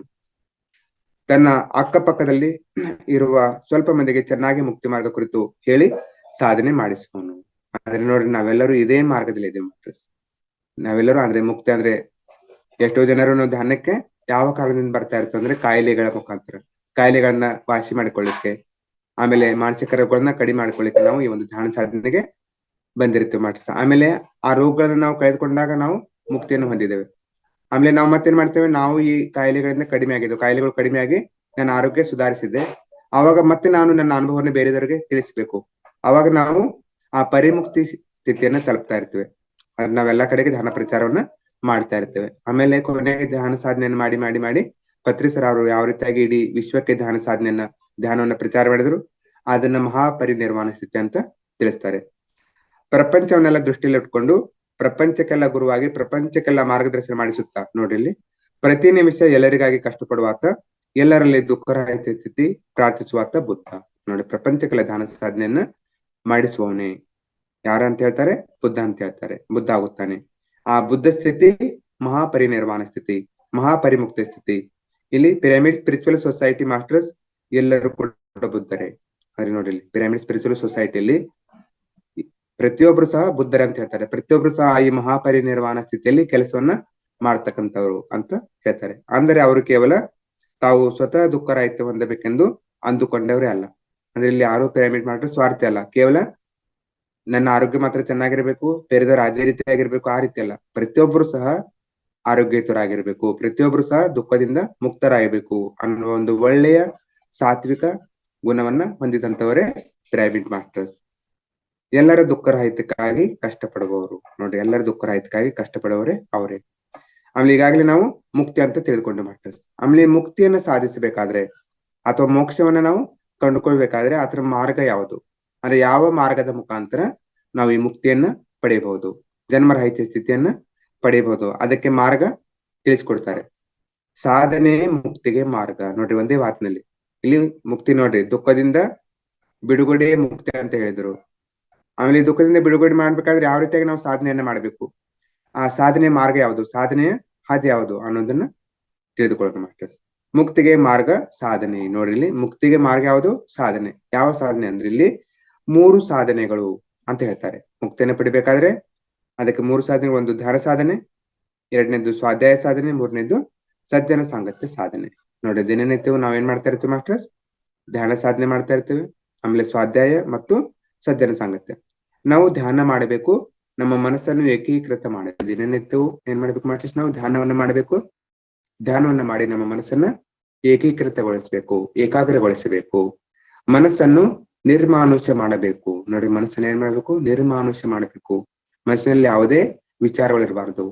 ಮನಸ್ಸನ್ನು ನಿರ್ಮಾನುಷ್ಯ ಮಾಡಿದಾಗ ಅದ್ಭುತವಾದ ದಿವ್ಯ ಚಕ್ಷು ಉತ್ತೇಜನವಾಗುತ್ತದೆ. ನೋಡಿ ಇಲ್ಲಿ, ಆದ್ರೆ ನಮ್ಮಲ್ಲಿ ಯಾವುದೇ ವಿಚಾರಗಳು ಇಲ್ಲದಂತ ಸ್ಥಿತಿಯಲ್ಲಿ, ವಿಚಾರರಹಿತವಾಗಿರ್ತಕ್ಕಂಥ ಶೂನ್ಯ ಸ್ಥಿತಿಯಲ್ಲಿ ಮಾತ್ರ ಆ ದಿವ್ಯ ಚಕ್ಷು ಥರ್ಡ್ ಐ ಓಪನ್ ಆಗ್ಲಿಕ್ಕೆ ಸಾಧ್ಯ ಆಗುತ್ತೆ. ಕೇಳಿಸಲ್ಲ.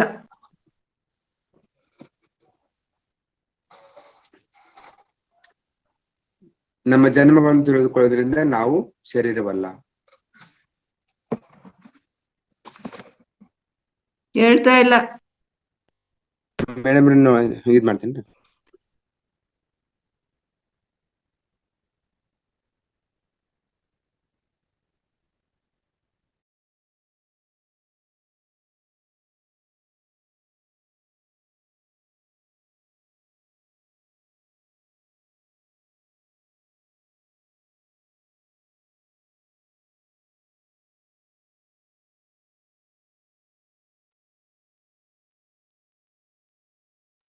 ರೀಜಾನ್ ಆಗ್ತೀನಿ ಮೇಡಮ್, ಮತ್ತೆ ರೀಜಾನ್ ಆಗ್ತೀನಿ, 1 ನಿಮಿಷ. Okay okay okay.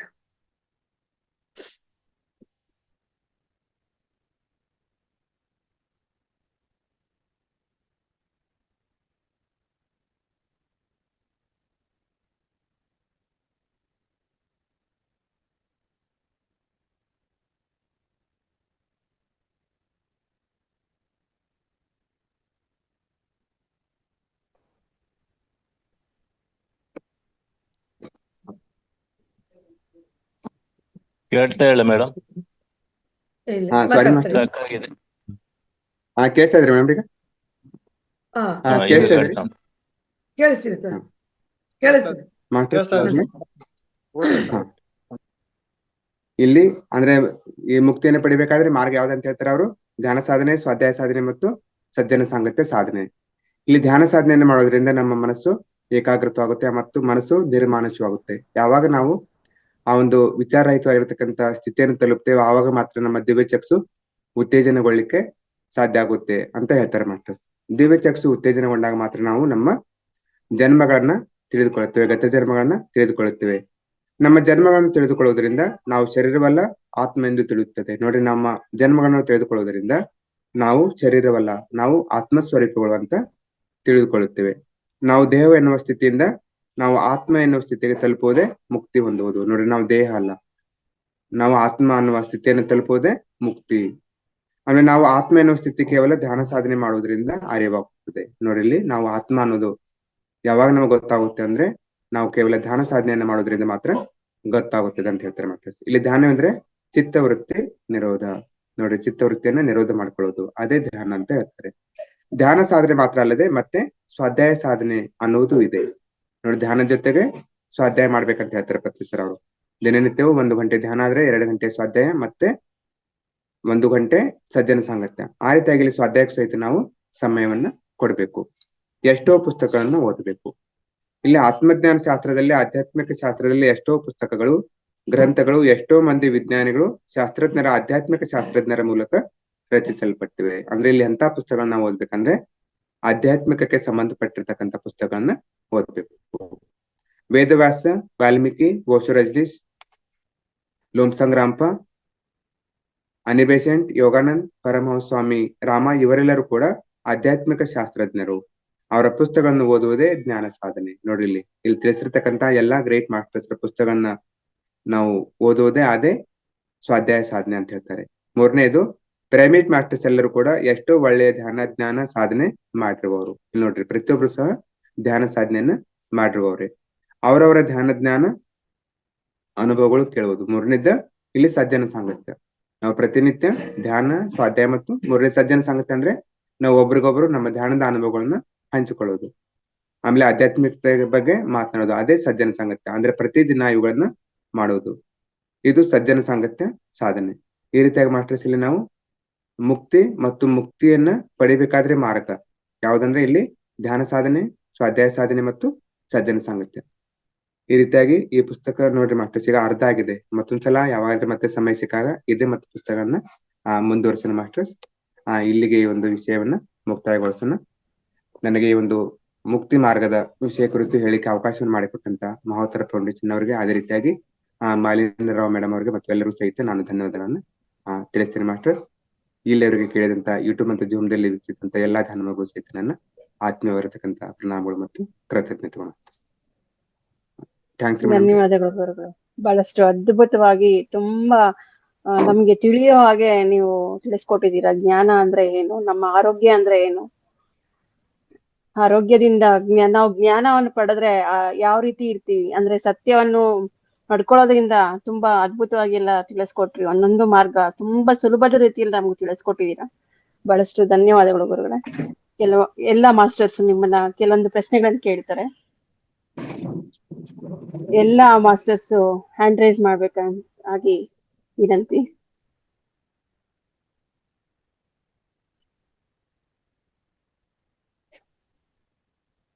ಧನ್ಯವಾದಗಳು ಗುರುಗಳೇ.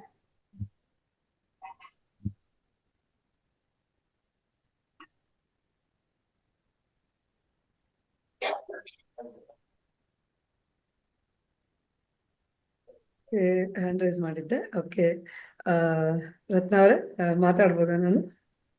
ಮಾತಾಡಿ ಮಾ. Thank you. Okay sir, Sanjay sir, ತುಂಬ ಹೃದಯದ ಧನ್ಯವಾದಗಳು ನಿಮ್ಗೆ. ಅದ್ಭುತವಾದ ಒಂದು ಮುಕ್ತಿ ಮತ್ತೆ ಮುಕ್ತಿ ಮಾರ್ಗ ಯಾವ ರೀತಿ ಇರುತ್ತೆ, ಮುಕ್ತಿ ಮತ್ತೆ ಮೋಕ್ಷ ಅಂತ ನೆನ್ನೆ ತಾನೇ ಒಬ್ರು ಪ್ರಶ್ನೆ ಕೇಳಿದ್ರು. ಮುಕ್ತಿಗೂ ಮತ್ತೆ ಮೋಕ್ಷಕ್ಕೂ ಏನು ಅಂತರ ಅನ್ನೋದ್ರ ಬಗ್ಗೆ, ಅದೆಲ್ಲದ್ರ ಬಗ್ಗೆ ನೀವು ಇವತ್ತು ಸವಿಸ್ತಾರವಾಗಿ ಹೇಳಿದ್ರಿ. ತುಂಬ ಹೃದಯದ ಧನ್ಯವಾದಗಳು. ನಾನು ಹೆಚ್ಚು ಸಮಯ ತಗೊಳ್ಳೋದಕ್ಕೆ ಇಷ್ಟಪಡಲ್ಲ, ಬೇಡ. ಆದ್ರೆ ನಿಮ್ಮ ಒಂದು ಮಾತು ತುಂಬಾ ದಿನಗಳ ಐ ಥಿಂಕ್ ನನಗೆ 2 ತಿಂಗಳಿಂದ ನೀವು ಸಿಗ್ತಾ ಇರ್ಲಿಲ್ಲ. ಸೊ ಇದು ತುಂಬಾನೇ ಖುಷಿ ಸರ್. ನಾನು ಒಂದಷ್ಟು ತಿಂಗಳ ಕಾಲ ಇಲ್ಲಿ ಇರೋದಿಲ್ಲ, ಬಟ್ ನೀವು ಬರೋದಿಕ್ಕೆ ಆಗ್ತಾ ಇಲ್ವಲ್ಲ ಅನ್ನೋ ಒಂದು ನೋವಿತ್ತು ನಂಗೆ. ಬಟ್ ಇವತ್ತು ಬಂದ್ರಿ, ಮುಕ್ತಿ ಮಾರ್ಗ ಅನ್ನುವಂಥ ಅದ್ಭುತ ವಿಷಯವನ್ನ ತಿಳಿಸ್ಕೊಟ್ರಿ. ನಿಮಗೆ ತುಂಬ ಹೃದಯದ ಧನ್ಯವಾದಗಳು ಸರ್. ತುಂಬಾ ಥ್ಯಾಂಕ್ ಯು ಮ್ಯಾಮ್. ಅವಕಾಶ ಕೊಟ್ಟಿದ್ದಕ್ಕೆ ನಿಮ್ಗೆಲ್ಲರಿಗೂ ಧನ್ಯವಾದ. ಓಕೆ, ಧನ್ಯವಾದ ಸರ್. ಓಕೆ ಸರ್, ಬೇರೆಯವರು ಅವರ ಒಂದು ಅಭಿಪ್ರಾಯಗಳು ಅಥವಾ ಅವರ ಪ್ರಶ್ನೆಗಳು ಕೇಳ್ತಾರೆ. ಓಕೆ, ಧನ್ಯವಾದ ಸರ್. ಧನ್ಯವಾದಗಳು ಮ್ಯಾಮ್. ಮಲ್ಲಪ್ಪ ಸರ್ ತಮ್ಮ ಹ್ಯಾಂಡ್ ರೈಸ್ ಮಾಡಿದ್ದಾರೆ. ನಮಸ್ತೆ ಗುರುಜಿ. ನಮಸ್ತೆ ಸಂಜಯ್ ಗುರುಜಿ. ನಮಸ್ತೆ ಸರ್. ನಮಸ್ತೆ. ಎಲ್ಲ ಆತ್ಮ ಬಂಧುಗಳಿಗೂ ಮತ್ತು ಮಾಲಿನಿ ಮೇಡಮ್ನವ್ರಿಗೂ ಹಾಗೂ ರತ್ನ ಮೇಡಮ್ನವ್ರಿಗೂ ಎಲ್ಲರಿಗೂ ಆತ್ಮವಂದನೆಗಳನ್ನು ತಿಳಿಸುತ್ತಾ, ಈಗಾಗಲೇ ಒಂದೇ ವಾಕ್ಯದಲ್ಲಿ ನಮ್ಮ ಮೇಡಮ್ನವರು ಸಾರಾಂಶ ಹೇಳ್ಬಿಟ್ರು. ಮಾಲಿನಿ ಮೇಡಮ್ನವರು ಅವ್ರ ಜಾಣರು, ಸ್ವಲ್ಪ ನಾವು ಬೇರೆ ಅಂಶಗಳನ್ನ ತಗೊಳ್ತೀವಿ. ಬಹಳ ಒಂದು ವಿಶಾಲವಾಗಿರ್ತಕ್ಕಂಥ ಒಂದು ವಿವರಣೆಯನ್ನ ತಾವು ನೀಡಿದ್ರಿ ಸರ್. ಮೇಡಮ್ನವ್ರು ಹೇಳಿದಾಗೆ ಮುಕ್ತಿ ಮತ್ತು ಮೋಕ್ಷದ ಅರ್ಥವನ್ನ ಬಹಳ ವಿಶಾಲ ಅರ್ಥದಲ್ಲಿ ಸಾಕಷ್ಟು ಉದಾಹರಣೆಗಳ ಮೂಲಕ ತಾವು ತಿಳಿಸಿದ್ರಿ. ನಾನು ಇಲ್ಲಿ ಒಂದು ಸಣ್ಣ ವಾಕ್ಯದಲ್ಲಿ ಹೇಳ್ಬೇಕು ಅಂತ ಹೇಳಿದ್ರೆ, ಮಾನವರಾದ ನಾವು ನಮ್ಮಲ್ಲಿರ್ತಕ್ಕಂಥ ತಮೋ ರಜೋ ಮತ್ತು ತಾಮಸ ಗುಣಗಳಿಂದ ಬಿಡುಗಡೆ ಹೊಂದಿ ಸಾತ್ವಿಕ ಒಂದು ಗುಣದ ಕಡೆಗೆ ಬರಬೇಕು. ಇದರಿಂದ ತ್ರಿಗುಣ ಒಂದು ತೀರ್ಥರಾಗಬೇಕು ಅಂತ ಹೇಳಿದ್ರಿ. ಜೊತೆಗೆ ನಮ್ಮಲ್ಲಿ ದ್ವಂದ್ವ ಭಾವನೆ ಇರಬಾರದು, ಏಕಾಗ್ರತೆ ಬರಬೇಕು. ಹೀಗಾದಾಗ ಮಾತ್ರ ಗತಜನ್ಮಗಳ ಬಗ್ಗೆ ನಮ್ಗೆ ನೆನಪು ಬರುತ್ತೆ. ದೇವರ ರಾಜ್ಯವನ್ನ ಯೇಸು ಹೇಳ್ದ ಹಾಗೆ ದೇವರ ರಾಜ್ಯವನ್ನು ಹುಡುಕ್ಬೇಕು. ದುಃಖರಹಿತರಾಗಿರ್ಬೇಕು, ನಾವು ಶರೀರ ಚೆನ್ನಾಗಿರ್ಬೇಕು, ಬುದ್ಧಿ ಚೆನ್ನಾಗಿರ್ಬೇಕು ನಾವು ಅಂತ ಹೇಳ್ಬಿಟ್ರಿ. ಒಟ್ಟಾರೆ ಹೇಳ್ಬೇಕು ಅಂತ ಹೇಳಿದ್ರೆ ವಸುದೈವ ಕುಟುಂಬಕಂ ಅನ್ನೋ ಹಾಗೆ ಶ್ರೀಕೃಷ್ಣ ಪರಮಾತ್ಮರವರು ಹೇಳಿದ ಹಾಗೆ ಹರಿಷಡ್ವರ್ಗಳನ್ನ ಜಯಿಸಿ ಹರಿಯಂತ ಸ್ಥಿತಿ ಮತ್ತು ಮಹಾಪರಿವಾರ ನಿರ್ವಾಣವನ್ನು ಹೊಂದಿ ಬುದ್ಧತ್ವವನ್ನು ಹೊಂದಬೇಕು ಅನ್ನೋ ಮಾತನ್ನ ತಾವು ತಿಳಿಸಿದ್ರಿ ಸರ್. ಇದೆಲ್ಲ ಜೊತೆಗೆ ನಾವು ಇದೆಲ್ಲ ಸಾಧ್ಯವಾಗಬೇಕಾದ್ರೆ ನಾವು ಮೊದಲು ಧ್ಯಾನಕ್ಕೆ ಬರಬೇಕು. ಧ್ಯಾನದಿಂದ ಜ್ಞಾನವನ್ನ ಹೊಂದಬೇಕು. ಆ ಜ್ಞಾನವನ್ನ ಪ್ರಚಾರ ಮಾಡಬೇಕು. ಬರೀ ನಮಗೆ ನಾವಷ್ಟೇ ಧ್ಯಾನ ಮಾಡಿದ್ರೆ ಅಷ್ಟೇ ಅಲ್ಲ, ನಮ್ಮ ನೆರೆಹೊರೆ, ಆಮೇಲೆ ಗ್ರಾಮ, ಆಮೇಲೆ ರಾಜ್ಯ, ದೇಶ, ಪ್ರಪಂಚ, ಹೀಗೆ ವಿಶ್ವದೆಲ್ಲೆಡೆ ಎಲ್ಲವೂ ಕೂಡ ಎಲ್ಲರ ನೋವುಗಳಲ್ಲಿ ಭಾಗಿಯಾಗಿ ನಾವು ಅವರ ನೋವನ್ನು ನಿವಾರಣೆ ಮಾಡೋದ್ರ ಮೂಲಕ ನಾವು ಸಾರ್ಥಕತೆಯನ್ನು ಪಡ್ಕೊಂಡ್ರೆ ಮಾತ್ರ ನಮಗೆ ಆತ್ಮ ಸಾಧನೆ ಆದಂತೆ ನಾವು ಭಗವಂತನ ಒಂದು ಸನ್ನಿಧಿಗೆ ಹೋಗ್ಲಿಕ್ಕೆ ಸಾಧ್ಯ ಅನ್ನೋ ಮಾತನ್ನ ಬಹಳಷ್ಟು ಉದಾಹರಣೆ ತಿಳಿಸಿದ್ರಿ ಸರ್. ಇದಕ್ಕಾಗಿ ಮಹಾತ್ಮರ ಪುಸ್ತಕಗಳನ್ನು ನಾವು ಅಧ್ಯಯನ ಮಾಡಬೇಕು. ಅಧ್ಯಯನ ಮಾಡಿ ಅದನ್ನ ನಾವು ಹಂಚಬೇಕು, ಪ್ರಚಾರ ಮಾಡ್ಬೇಕು ಅಂತ ತಿಳಿಸಿರಿ.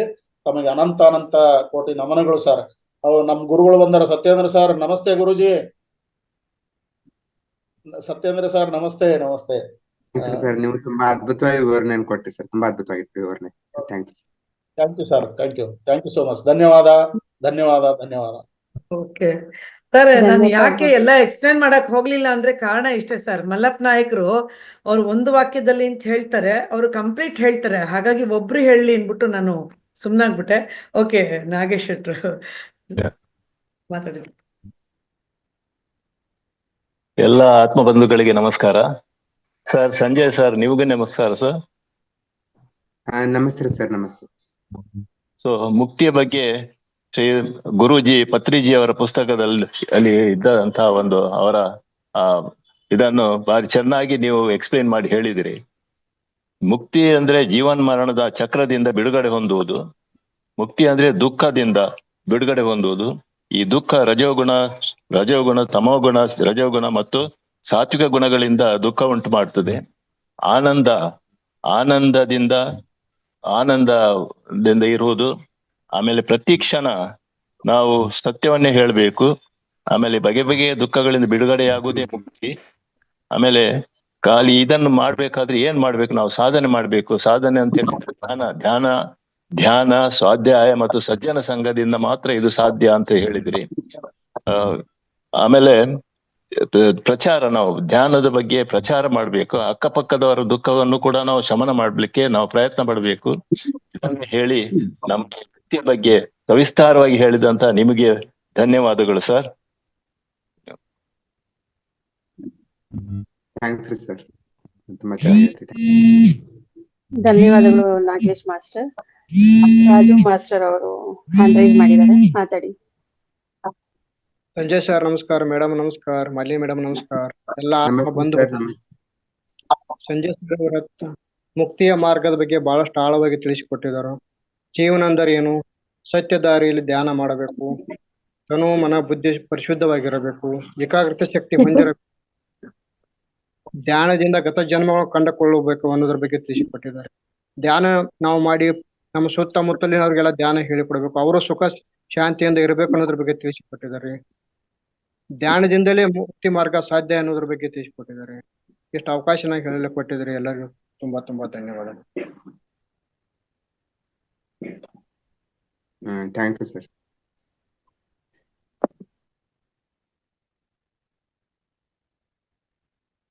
ಸತ್ಯೇಂದ್ರ ಸರ್ ಮಾತಾಡ್ಬೇಕಂತ ಕೇಳ್ಕೊತೀನಿ.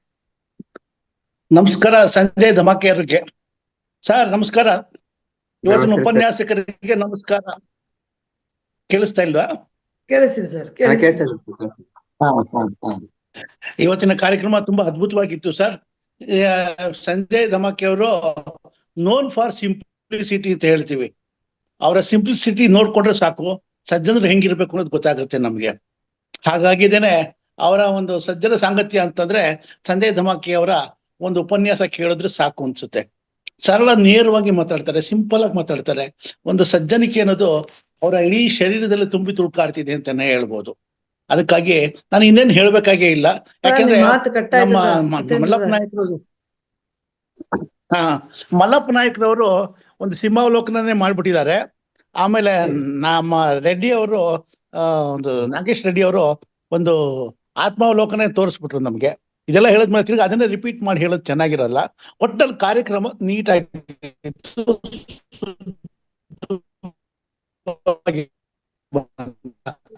ನಾನು ಹೇಳ್ತೀನಿ. ಬಹಳಷ್ಟು ವಿಷಯ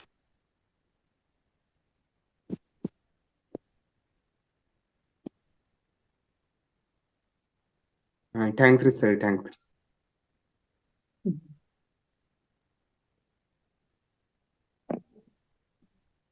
ಮತ್ತಾರಾದ್ರೂ ನಿಮ್ಮ ಅನಿಸಿಕೆಗಳನ್ನ ಹೇಳೋದು ಇದ್ರೆ ಖಂಡಿತವಾಗಿಯೂ ಹೇಳ್ಬೋದು.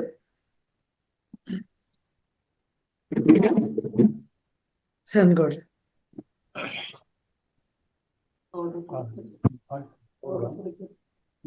ನಮಸ್ತೆ ಸರ್, ನಮಸ್ತೆ. ಸಂಜಯ್ ಸರ್ ಅತ್ಯದ್ಭುತವಾಗಿ ವಾಚನ ಮಾಡಿದಿರ. ಮುಕ್ತಿ ಮತ್ತು ಮೋಕ್ಷಕ್ಕೆ ಮಾರ್ಗಗಳು ಅಂತ ಹೇಳ್ಬಿಟ್ಟು ನಾನು ಕೂಡ ಸುಮಾರು ದಿನಗಳಿಂದ ಇಲ್ಲಿ ಪತ್ರಿಜಿ ಸರ್ ಗುರುಗಳು ಕೊಟ್ಟಿರ್ತಕ್ಕಂಥ ಸಂದೇಶಗಳನ್ನ ಕೂಲಂಕುಷವಾಗಿ ನಾನು ಪರಿಶೀಲನೆ ಮಾಡ್ತಕ್ಕಂಥ ಸಂದರ್ಭದೊಳಗೆ ಅವ್ರು ಹೇಳ್ತಕ್ಕಂಥ 3 ವಾಕ್ಯಗಳು ಏನು, ಧ್ಯಾನ ಜಗತ್ ಮತ್ತು ಸಾತ್ವಿಕ ಆಹಾರದ ಅಂದ್ರೆ ಶಾಕಾಹಾರ ಜಗತ್ ಮತ್ತು ಪಿರಮಿಡ್ ಜಗತ್ತು, ಇವು ಏನಿದು ಈ ತರ ಹೇಳ್ತಾ ಇದಾರಲ್ಲ ಅಂತೇಳಿ ನನ್ಗೊಂಥರ ತಲೆಯಾಗ ಇದು ಬರೋದು.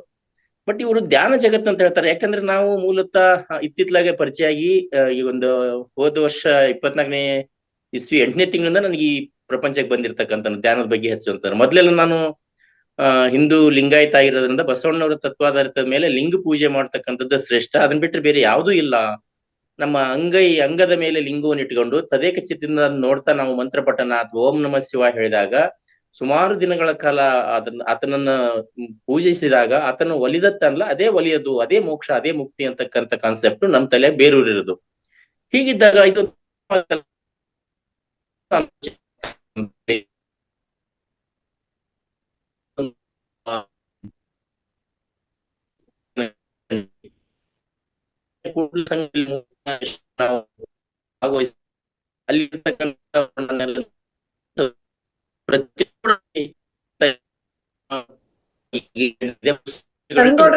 ವಾಯ್ಸ್ ತುಂಬಾ ಕಟ್ ಆಗ್ತಾ ಇದೆ.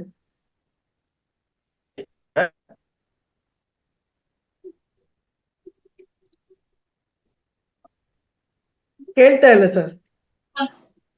ಸಂಗೌಡ್ರೆ ನಿಮ್ ವಾಯ್ಸ್ ಕಂಪ್ಲೀಟ್ಲಿ ಕಟ್ ಆಗ್ತಾ ಇದೆ, ಕೇಳಿಸ್ತಾ ಇದೆ.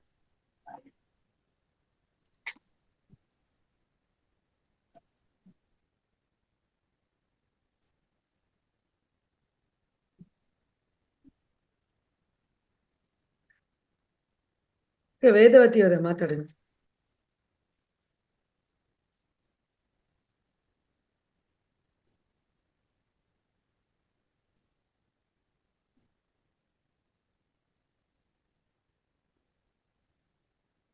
ಮೇಡಮ್ ಮಾತಾಡಿ, ಮ್ಯೂಟ್ ಆಗಿದೆ. ಓ ಸಾರಿ, ಎಲ್ರಿಗೂ ನಮಸ್ಕಾರ. ಈ ದೊಡ್ಡವರು ಹಿರಿಯರು ಹೇಳೋದು ಕೇಳಿದ್ದೀನಿ. ಈ ಒಂದು ಗಂಡು ಮಗು, ಹೆಣ್ಮಕ್ಳೇ ಇದ್ರೆ ಹೇಳ್ತಾರೆ ಒಂದು ಗಂಡು ಮಗು ಇರ್ಬೇಕೆ, ಅವಾಗ್ಲೇ ನಿನ್ಗೆ ಅದು ಕೊಳ್ಳಿಟ್ರೆ ನಿಂಗೆ ಮೋಕ್ಷ ಅಂತಾರೆ. ಕೆಲವರು ಮಕ್ಕಳು ಇಲ್ದಿದ್ರೆ ಅವ್ರಿಗೂ ಹೇಳ್ತಾರೆ ಒಂದು ಮಗು ಆದ್ರೇನೆ ನಿಂಗೆ ನಿನ್ ತಾಯ್ತನಕ್ಕೆ ಒಂದ್ ಮೋಕ್ಷ ಅಂತ ಹೇಳಿ ಹೇಳ್ತಾರೆ. ಈ ಮೋಕ್ಷಕ್ಕೂ ಏನಾದ್ರೂ ಡಿಫ್ರೆನ್ಸ್ ಇದೆಯಾ? ನಮಸ್ತೆ ಮೇಡಮ್. ನಮಸ್ತೆ. ಇಲ್ಲಿ ಕೇಳ್ತಕ್ಕಂತ ಪ್ರಶ್ನೆ ಒಳ್ಳೆ ಪ್ರಶ್ನೆ ರೀ. ಇಲ್ಲಿ ನಾವು ಭೌತಿಕ ಪ್ರಪಂಚದಲ್ಲಿ ಇದ್ದಾಗ ಈ ತರ ವಿಚಾರ ಮಾಡ್ತೇವೆ. ನಾವು ನಮ್ಮ ಸಂಸಾರ, ಮಕ್ಕಳು, ಈ ತರ ನಾವು ವಿಚಾರ ಮಾಡ್ತೇವೆ. ನಾವೇ ಆಧ್ಯಾತ್ಮಿಕ ಜಗತ್ತಿನಲ್ಲಿ ಇದ್ದಾಗ ಆ ಮೋಕ್ಷನೇ ಬೇರೆ, ಈ ಮೋಕ್ಷನೇ ಬೇರೆ. ನಾವು ಭೌತಿಕ ಪ್ರಪಂಚದಲ್ಲಿ ಏನೇನ್ ವಿಚಾರ ಮಾಡ್ತೇವಲ್ರಿ, ಇಲ್ಲಿ ಆಧ್ಯಾತ್ಮಿಕತೆ ಇಲ್ಲ, ಆ ವಿಚಾರಗಳೆಲ್ಲ ಅಂದ್ರೆ ಸತ್ಯ ಇರೋದಿಲ್ರಿ. ನಾವು ಕೇವಲ ಸ್ವಾರ್ಥಪರವಾಗಿರ್ತಕ್ಕಂಥ ವಿಚಾರಗಳನ್ನ ಮಾತ್ರ ಮಾಡ್ತೇವೆ. ಆದ್ರೆ ಆ ಮುಕ್ತಿನೇ ಬೇರೆ ರೀ, ಆಮೇಲೆ ಈ ಮುಕ್ತಿನೇ ಬೇರೆ.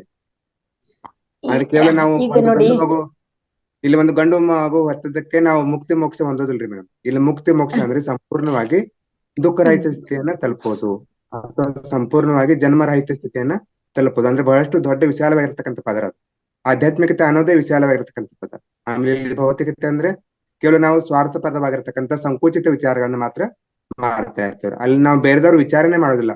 ಕೆಲವು ನನಗೆ ಮಾತ್ರ ಮುಕ್ತಿ ಸಿಕ್ಕರೆ ಸಾಕು, ನಾನು ಮಾತ್ರ ಶ್ರೀಮಂತನಾದ್ರೆ ಸಾಕು, ಕೇವಲ ನನಗೆ ಎಲ್ಲ ಸಿಗಬೇಕು ಅಂತಕ್ಕಂಥ ಸ್ವಾರ್ಥಪರವಾಗಿರ್ತಕ್ಕಂಥ ವಿಚಾರಗಳನ್ನ ಮಾಡ್ತಾ ಇರ್ತೇವೆ. ಇಲ್ಲಿ ಆಧ್ಯಾತ್ಮಿಕತೆಯಲ್ಲಿ ಬಂದಾಗ ಈ ದುಃಖರಹಿತ ಸ್ಥಿತಿ ಆಗಿರ್ಲಿ ಅಥವಾ ಜನ್ಮರಹಿತ ಸ್ಥಿತಿ ಆಗಿರ್ಲಿ, ಅದೇ ಮುಕ್ತಿ ಅಥವಾ ಮೋಕ್ಷ. ಮತ್ತೆ ಇದಕ್ಕೆ ಸಂಬಂಧಪಟ್ಟಂತೆ ಇಲ್ಲಿ ಬಹಳ ಜನ ಹಿರಿಯರು ಇದ್ದಾರೆ, ಅವರು ಹೇಳ್ಬೋದು ಮಾಸ್ಟರ್ಸ್. ಅಂದ್ರೆ ನನಗೆ ತಿಳಿದಿರ್ತಕ್ಕಂಥ ವಿಚಾರಗಳನ್ನ ನಾನು ಹೇಳಿದ್ದೇನೆ. ಆಮೇಲೆ ಮತ್ತೆ ಮೇಡಮ್ ಅವ್ರು ಏನ್ ಹೇಳ್ತಾರೆ ಅಥವಾ ಇಲ್ಲಿ ಸ್ವತಂತ್ರ ಸರ್ ಇದ್ದಾರೆ, ಅವ್ರು ಏನ್ ಹೇಳ್ತಾರೆ ನೋಡೋಣ. ಇಲ್ಲ ಶಾಂತ ಮಾತಾಡಿ ಸರ್. ಮಾತಾಡಿ ಸರ್. ಸತ್ಯೇಂದ್ರ ಸರ್ ಮಾತಾಡಿ ಸರ್. ಇಲ್ಲಿ ಈಗ ವೇದವತಿ ಅವ್ರು ಹೇಳಿದ್ದು ಕರೆಕ್ಟೇನೆ. ಅದು ಏನು ಅಂತಂದ್ರೆ ಇದು ನಮ್ಮ ಆತ್ಮ, ಈಗ ಏನ್ ಸಂಜಯ್ ಸರ್ ಹೇಳ್ತಾ ಇದ್ದಾರೆ ಅದು ನಮ್ಮ ಆತ್ಮೋದ್ಧಾರಕ್ಕೆ ಅಂತ. ನಮ್ಮ ಆತ್ಮವನ್ನ ನಮ್ಮ ಮುಂದಿನ ಜನ್ಮ ಏನ್ ಈ ಜನ್ಮದಲ್ಲಿ ನಾ ಏನ್ ಕರ್ಮ ಮಾಡ್ಕೊಂಡ್ ಬಂದಿದ್ದೀನಿ ಅದನ್ನ ನಾನು ಕ್ಲಿಯರ್ ಮಾಡ್ಕೋಬೇಕು ಅನ್ನೋದು. ಆ ಕರ್ಮ ಸಿದ್ಧಾಂತದಲ್ಲಿ ನಾವು ಹಿಂದಿನ ಜನ್ಮದ ಏನೋ ತಗೊಂಡ್ಬಂದಿದ್ದೀವೋ, ಇವತ್ತು ನಾವು ತುಂಬಾ ಚೆನ್ನಾಗಿದ್ದೀವಿ ಅಂತಂದ್ರೆ ಹಿಂದಿನ ಜನ್ಮದಲ್ಲಿ ಒಂದು 4 ಹೂವು ಚೆನ್ನಾಗಿ ಹಾಕಿರ್ತೀವಿ, ಒಳ್ಳೆ ಕೆಲಸ ಮಾಡಿರ್ತೀವಿ, ಈಗ ಬರುತ್ತೆ ಅಂತ. ಹಿಂದಿನ ಜನ್ಮದಲ್ಲಿ ಏನು ಮಾಡಿಲ್ಲ ಅಂತಂದ್ರೆ ಇವಾಗ ಏನ್ ಮಾಡ್ತೀವಿ ನಾವು? ಏನು ಮಾಡಿರೋದಿಲ್ಲ. ಅದಕ್ಕೋಸ್ಕರ ನಾವ್ ಏನ್ ಮಾಡ್ಬೇಕು, ಇದ್ರಲ್ಲಿ ಅದು ಬೇರೆ ಪ್ರಶ್ನೆ ಅದು. ಬಟ್ ಈಗ ಏನು ವೇದವತಿಯವ್ರು ಕೇಳಿದ್ ಏನಪ್ಪಾ ಅಂದ್ರೆ ಅದು ಮೋಕ್ಷದ ವಿಷಯ ಅಂತ. ಮೋಕ್ಷ ಅಂದ್ರೆ ಈಗ ನಮ್ಮಲ್ಲಿ ಸನಾತನ ಧರ್ಮದಲ್ಲಿ ಪ್ರತಿ ವರ್ಷ ಎಡೆ ಇಡೋದು ಎಲ್ಲಾ ಇದ್ರಲ್ಲೂ ಇದೆ.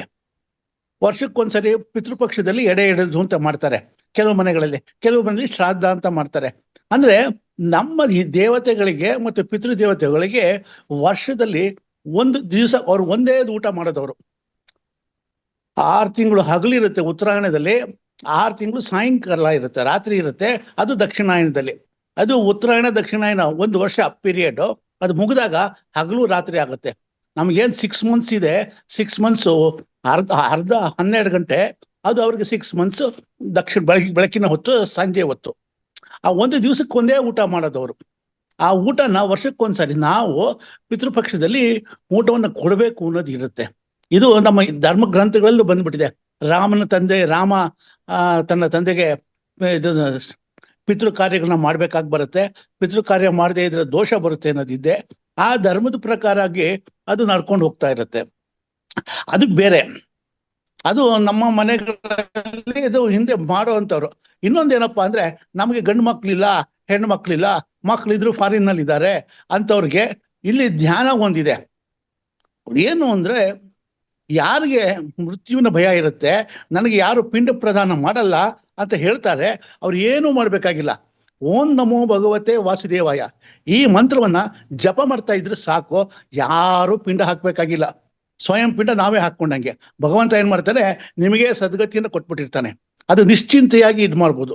ನಮ್ಗೆ ಸಂದೇಹ ಬರುತ್ತೆ, ನನ್ನ ಮಕ್ಕಳು ನಾನು ಮಾಡ್ತಾರೋ ಇಲ್ವಾ, ತಿಥಿ ಮಾಡ್ತಾರೋ ಇಲ್ವಾ, 1.5 ಲಕ್ಷ 2 ಲಕ್ಷ ಡಿಪಾಸಿಟ್ ಇಟ್ಟಿದ್ದೀನಿ, ಆ ಬರೋ ಬಡ್ಡಿನಲ್ಲಿ ತಿಥಿ ಮಾಡೋ, ಅವ್ನು ಮಾಡ್ತಾರೆ, ಇದೇನು ಗ್ಯಾರಂಟಿ? ಇದೆಲ್ಲ ಬೇಡವೇ ಬೇಡಿ. ಭಗವಂತನ ನಂಬಿ ಇಲ್ಲಿ ಏನು ಅಂದ್ರೆ, ಏನು ಧ್ಯಾನ ಮಾಡ್ತೀವಿ, ಈಗ ನೀವು ಮಾಡೋ ಧ್ಯಾನ ಎಲ್ಲರನ್ನ ಕಳ್ಸ್ಕೊಂಡು ಬರ್ತಾ ಇರೋದು, ಬಂಧನಗಳನ್ನ ಬಿಡಿಸ್ಕೊಂಡು ಬರ್ತಾ ಇರುವಂಥದ್ದು. ನಿಮ್ಮ ಜೀವನದಲ್ಲಿ ನಮ್ಮ ಆತ್ಮಕ್ಕೆ ಒಂದು ರೂಪ ಕೊಡ್ತಾ ಇರೋದು, ಸುಲಭವಾಗಿ ಎಲ್ಲ ಜಂಜಾಟಗಳನ್ನ ಬಿಡಿಸ್ಕೊಂಡು ಬರ್ತಾ ಇರುವಂಥದ್ದು. ಇಲ್ಲಿ ನಮ್ಮ ಪಿತೃದೇವತೆಗಳು ಇದ್ದಿದ್ದಿಲ್ಲ, ಅದು ಕರ್ಮ, ಅದು ಬಿಡೋಂಗಿಲ್ಲ. ಎಲ್ಲ ನಿಮ್ಮಾಗೆ ಇರ್ತಾರ ಅವರನ್ನು, ಅವ್ರ ಆತ್ಮಗಳಿಗೆಲ್ಲ ನಾವು ಕೊಡ್ಲೇಬೇಕಾಗತ್ತೆ ವರ್ಷಕ್ಕೊಂದ್ಸಾರಿ ಅನ್ನೋದು. ಅದಕ್ಕೆ ನಾವೇನ್ ಮಾಡ್ಬೇಕು, ನಿಮಗೇನು ಆಗದೆ ಇರಲಿ, ನೀವು ಪಿತೃದೇವತೆಗಳಿಗೂ ಸದ್ಗತಿ ಸಿಗ್ಲಿ ಅನ್ನೋಕ್ಕೋಸ್ಕರ ಮುಂದೆ ಮಾಡ್ತಾರೋ ಬಿಡ್ತಾರೋ, ನೀವು ಸತತವಾಗಿ ನಿಮ್ಮ ಧ್ಯಾನ ಏನ್ ಕಾರ್ಯಕ್ರಮಗಳಿದೆ ಅದ್ರ ಜೊತೆನಲ್ಲಿ ಓಂ ನಮೋ ಭಗವತೆ ವಾಸುದೇವಾಯ ಅನ್ನೋ ಮಂತ್ರವನ್ನ ಕೃಷ್ಣ ಹೇಳ್ಕೊಟ್ಟಿರೋದು, ಅದನ್ನು ಪ್ರಾರ್ಥನೆ ಮಾಡ್ತಾ ಬಂದ್ರೆ ಖಂಡಿತ ಅನುಕೂಲ ಆಗತ್ತೆ. ಆಕಾಶಾತ್ ಪತಿತೋಯಂ ಯಥಾಗತಿ ಸಾಗರಂ ಸರ್ವದೇವ ನಮಸ್ಕಾರಂ ಶ್ರೀ ಕೇಶವಂ ಪ್ರತಿಗಚ್ಚತಿ ಅಂತ ಹೇಳ್ತಾರೆ. ಎಲ್ಲವೂ ಕೇಶವನಿಗೆ ಅರ್ಪಿತವಾದದ್ದು, ಶ್ರೀಕೃಷ್ಣನಿಗೆ ಅರ್ಪಿತವಾದ್ದು. ಅದಕ್ಕೋಸ್ಕರ ದಯವಿಟ್ಟು ಇದನ್ನ ಫಾಲೋ ಮಾಡಿ. ನಿಮ್ಗೆ ಯಾರ ಬಗ್ಗೆನೂ ಯೋಚನೆ ಮಾಡ್ಬೇಕಾಗಿಲ್ಲ, ತಿಥಿ ಪತಿ ಎಲ್ಲ ಬಿಟ್ಬಿಡಿ.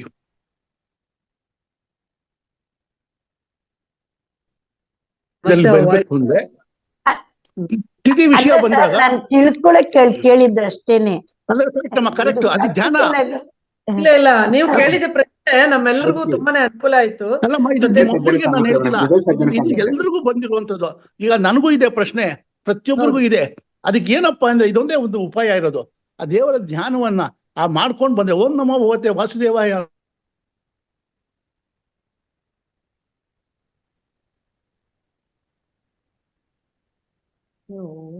ಸ್ಟಕ್ ಆಗುತ್ತೆ ತುಂಬಾ. ಮತ್ತೆ ಸ್ಟಕ್ ಆದ್ರೆ ಸರ್. ಓಕೆ, ಓಂ ನಮೋ ಭಗವತೆ ವಾಸುದೇವಾಯ. ಓಕೆ ಹೇಳಿದ್ವಿ. ಓಕೆ, ಶಾಂತ ಅವರೇ. ನಮಸ್ತೆ. ನಮಸ್ತೆ ಸಂದೇಶ್ ಸರ್ಗೆ, ನಮಸ್ತೆ ಎಲ್ಲರಿಗೂ ನಮಸ್ಕಾರ. ಸರ್, ಸತ್ಯ ಮಾರ್ಗದಲ್ಲಿ ನಡೆಯೋರಿಗೆ ಯಾವುದೇ ರೋಗ ರುಜಿನಗಳಿರಲ್ಲ ಅಂತ ಹೇಳಿದ್ರಿ ಅಲ್ವಾ ಸರ್ ನೀವು? ಹೇಳಿದ್ರಿ ಅಲ್ವಾ? ಆಗ ರಮಣ ಮಹರ್ಷಿ ಮತ್ತೆ ಸ್ವಾಮಿ ವಿವೇಕಾನಂದ ಅವರಿಗೆಲ್ಲ ಕ್ಯಾನ್ಸರ್ ಅಂತ ಇಂತ ದೊಡ್ಡ ದೊಡ್ಡ ರೋಗ ರುಜಿನಗಳೆಲ್ಲ ಬಂತಲ್ಲ, ಯಾವ ಕಾರಣ ಅಂತ? ಸತ್ಯ ಮಾರ್ಗದಲ್ಲಿ ನಡೆಯೋರಿಗೆ ರೋಗ ರುಜಿನ ಬರಲ್ಲ ಅಂದಾಗ ಅವ್ರಿಗೆಲ್ಲ ಕಾಡ್ತಲ್ವಾ ಅಂತ ನನ್ನದೊಂದು ಪ್ರಶ್ನೆ. ಆ ರೀತಿ ಇರುದಿಲ್ರಿ ಮೇಡಮ್. ಈಗ ಕೇವಲ ನಾವು ನಮ್ಮ ಪ್ರಸ್ತುತ ಜೀವನದಲ್ಲಿ ಮಾತ್ರ ಸತ್ಯ ಮಾರ್ಗದಲ್ಲಿ ನಡೀತಾ ಇದ್ದೇವೆ. ನಮ್ಮ ಹಿಂದಿನ ಜನ್ಮದಲ್ಲಿ ನಾವು ಯಾವ ಕರ್ಮಗಳನ್ನ ಮಾಡಿಕೊಂಡಿದ್ದೇವೆ ಅನ್ನೋದು ನಮಗೆ ಗೊತ್ತಿಲ್ಲ ರೀ. ನಮ್ಮ ಹಿಂದಿನ ಜನ್ಮದ ಕರ್ಮಗಳು ನಮಗೆ ಕಾಡ್ತಾ ಇರ್ತವೆ. ಈಗ ಈ ಜನ್ಮದಲ್ಲಿ ಗತ ಜನ್ಮದ ಕರ್ಮಗಳು ಈ ಪ್ರಸ್ತುತ ಜನ್ಮದಲ್ಲಿ ರೋಗಗಳಾಗಿ ಬರ್ತಾ ಇರ್ತವೆ. ಅದೀಗ ನಾವು ಕೇವಲ ನಮಗೆ ಈ ಜನ್ಮ ಒಂದೇ ಕಾಣಿಸ್ತಾ ಇರುತ್ತೆ. ಈ ಜನ್ಮದಲ್ಲಿ ನಾವು ಸತ್ಯ ಮಾರ್ಗದಲ್ಲಿ ನಡೀತಾ ಇದ್ದೇವೆ. ಆದ್ರೆ ಗತ ಜನ್ಮದ ಯಾರು ನೋಡಿದಾರೆ ಮೇಡಮ್? ಯಾರು ನೋಡಿಲ್ಲ. ಆ ಗತ ಜನ್ಮದ ಪಾಪಗಳು ನಮಗೆ ಕರ್ಮಗಳು ಈ ಜನ್ಮದಲ್ಲಿ ರೋಗಗಳಾಗಿ ವ್ಯಾಧಿಗಳಾಗಿ ಕಾಡ್ತಾ ಇರ್ತವೆ. ವೆರಿ ನೈಸ್, ತುಂಬಾ ಚೆನ್ನಾಗಿ ಹೇಳಿದ್ರಿ ಸರ್. Very nice. ಓಕೆ, ಈಗಾಗ್ಲೇ ಸಮಯ ಮೀರಿರೋದ್ರಿಂದ ರತ್ನ ಅವರೇ ನಾನು ಮಾತಾಡ್ತಾ ಇದ್ದೀನಿ. ತುಂಬಾ ಟೈಮ್ ಆಗಿದೆ. ಧನ್ಯವಾದಗಳು ಗುರುಗಳೇ, ತುಂಬಾ ಅದ್ಭುತವಾಗಿ ಎಲ್ಲರಿಗೂ ಉತ್ತರವನ್ನ ನೀಡಿದ್ದೀರಿ. ನಮಗೂ ಬಹಳಷ್ಟು ತಿಳಿಯುವಂಥದ್ದು ತಿಳಿಸ್ಕೊಟ್ರಿ. ಎಲ್ಲರಲ್ಲೂ ಶ್ರಮೆ ಇರ್ಲಿ. ನಾನು ಮೊದಲನೇ ದಿನ ಇವತ್ತಿನ ದಿನ ನಿರೂಪಕಿಯಾಗಿ ಬಂದಿದ್ದೀನಿ. ನನ್ನ ಶಾಲೆಯಲ್ಲೂ ನಾನು ಹೋಗಿ ಮಾಡಿಲ್ಲ. ಯೂನಿವರ್ಸ್ ಕೊಟ್ಟಂತ ಬ್ಲೆಸ್ಸಿಂಗ್ ಇದು, ನಿಮ್ಮೆಲ್ಲರ blessing. Thank you so much. Malini madam ನೀವು ಮಾಡ್ತೀರಾ ಅಂತ ನನಗೆ ಪ್ರೋತ್ಸಾಹ ಕೊಟ್ರು. ಎಲ್ರು ಮಾತಾಡ್ತಾ ಇದ್ರೆ ಸ್ಟಾರ್ಟಿಂಗ್ ಅಲ್ಲಿ ಅನ್ಕೊಂತಾ ಇದ್ದೆ ಇವರೆಲ್ಲ ಎಷ್ಟು ಜ್ಞಾನ ಪಡೆದಿರ್ಬೇಕು ಅಂತ. ಆ ಜ್ಞಾನದಲ್ಲಿ ನನ್ನನ್ನು ಆರಿಸ್ಕೊಂಡಿದ್ದ ಯೂನಿವರ್ಸ್ಗೆ ತುಂಬಾ ಧನ್ಯವಾದಗಳು. Thank you. ಅಯ್ಯೋ, ತುಂಬಾ ಆನಂದ ಆಗ್ತಿದೆ ಮ್ಯಾಮ್. ತುಂಬಾ ಖುಷಿ ಆಗ್ತಿದೆ. ನಾನೊಂದು ಮಾತಾಡ್ತೀನಿ ಮ್ಯಾಮ್. ಓಕೆ, ಮಾತಾಡಿ. ನಮ್ಮ ಮಾಲಿನಿ ಮ್ಯಾಮ್ ಎಲ್ಲೇ ಹೋಗ್ಲಿ ಏನೇ ಆಗ್ಲಿ ಎಲ್ಲಾರ್ನು ಜೊತೆಗೆ ಬನ್ನಿ ಅಂತ ಹಗ್ಗ ಕಟ್ಕೊಂಡು ಎಲ್ಲಾರ್ನು ಸುತ್ಕೊಂಡು ಕರ್ಕೊಂಡು ಹೋಗ್ತಾ ಇರ್ತಾರೆ. ಏನು ಯೋಚನೆನೆ ಮಾಡೋಷ್ಟಿಲ್ಲ. ನೀವು ಮೊದಲನೇ ದಿನ ಆದ್ರೂ ಅದ್ಭುತವಾಗಿ ಚೆನ್ನಾಗಿ ನಿರೂಪಣೆ ಮಾಡಿದ್ರಿ. ಮತ್ತೆ ಇನ್ನೊಂದು ಮಲ್ಲಪ್ಪ ಸರ್ ಅವ್ರು ತುಂಬಾ ಚೆನ್ನಾಗಿ ಅದ್ಭುತವಾಗಿ ಕಾರ್ಯಕ್ರಮಗಳನ್ನ ನಡೆಸ್ಕೊಡ್ತಾರೆ. ನಾನು ಬೆಳಗಿನ ಸೆಕ್ಷನ್ ಅಲ್ಲಿ ನೋಡ್ದೆ. ಮುಂದೆ ಅವ್ರೂ ಸಹ ಬರ್ಬೇಕು, ನಮ್ಮ ಕಾರ್ಯಕ್ರಮ ನಡ್ಸ್ಕೊಡ್ಬೇಕು ಅಂತ ನಾನು ಕೇಳ್ಕೊಡ್ತಾ ಇದ್ದೀನಿ ಮಲ್ಲಪ್ಪ ಸರ್ ನಿಮ್ಗೂನು. ಓಕೆ, ಧನ್ಯವಾದ. ಇನ್ನೊಂದು 10-20 ನಿಮಿಷ ಇದಂದು ಮೇಡಮ್ ಫೋನ್ ಮಾಡಿದೆ. ಯಾವಾಗಾದ್ರೂ ಸರಿ ನೀವ್ ಬೇಡ ಅಂತಾರೇನೋ ಅಂತ ಒಂದು ಅವಕಾಶ ನೋಡೋಣ ಅಂತ. ಇಲ್ಲ ನೀವು ನಡೆಸ್ತೀರಾ, ನಡ್ಸ್ಕೊಡಿ ಅಂತ ಹೇಳಿದ್ರು. ಬಹಳಷ್ಟು ಖುಷಿ ಆಯ್ತು. ಮೊದಲನೇ ಸರಿ ಮಾತಾಡುವಾಗ ತುಂಬಾ ಭಯನೂ ಆಯ್ತು. ಎಲ್ರಿಗೂ ತುಂಬಾನೇ ಧನ್ಯವಾದಗಳು ಹೇಳ್ಕೊಡ್ತಾ ಇದೀನಿ. ಇಂತ ಅವಕಾಶ ಕೊಟ್ಟ ಯೂನಿವರ್ಸ್ಗೂ ನಿಮ್ಗೂ ಪ್ರಕೃತಿ ತುಂಬಾನೇ ಧನ್ಯವಾದ. Thank you ma'am. Thank you. ಎಲ್ಲರಿಗೂ ಧನ್ಯವಾದಗಳು. ಸೀನಿಯರ್ ಧನ್ಯವಾದ ರತ್ನ ಅವರೇ. ಯಾಕೆಂದ್ರೆ ಎಲ್ಲರಿಗೂ ಮಾತ್ರ ಆಶೀರ್ವಾದ ನಮ್ಮ ಮೇಲೆ ಇರ್ಲಿ. ನಿಮ್ಮೆಲ್ಲರ ಆಶೀರ್ವಾದದಿಂದ ಖಂಡಿತ ನಾನು ಇನ್ನೂ ತಿಳ್ಕೊಳ್ತಾ ಇದ್ದೀನಿ ಮೇಡಮ್. ಹಾಗಾಗಿ ನಾನು ಇನ್ನೂ ವಿದ್ಯಾರ್ಥಿ. ಖಂಡಿತ ಮುಂದಿನ ದಿನಗಳಲ್ಲಿ ಅದನ್ನ ಚೆನ್ನಾಗಿ ನಿಭಾಯಿಸ್ತೀನಿ. ನಿಮ್ಮೆಲ್ಲರ ಆಶೀರ್ವಾದ ನನ್ನ ಮೇಲೆ ಇರ್ಲಿ. ಗುರುಗಳಾದ ನಮ್ ಸಂಜಯ್ ಮಾಸ್ಟರ್ ಬಂದು ಮುಕ್ತಿ ಮಾರ್ಗ ಅಂತ ಹೇಳಿದ್ರು.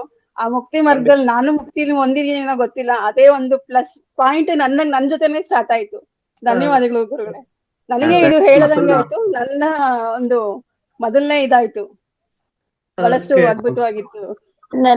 ಸರ್, ಮತ್ತೊಂದ್ರೆ ನೀವು ಆಶೀರ್ವಾದ ಅಂತಕ್ಕಂಥ ಪದವನ್ನು ಬಳಸಿದ್ರಿ ಸರ್. ಅಲ್ಲಿ ಆಶೀರ್ವಾದ ಅಂತ ಯಾವತ್ತೂ ಇರೋದಿಲ್ರಿ, ಎಲ್ಲರ ಹಾರೈಕೆ ಇರುತ್ತೆ ಸರ್. ಆಶೀರ್ವಾದ ಸರಿಯಾಗಿ ಹೇಳಿದ್ರಿ ಸರ್ ಸಂಜಯ್ ಸರ್. ನೀವು ಕರೆಕ್ಟ್ ಹೇಳಿದ್ರಿ.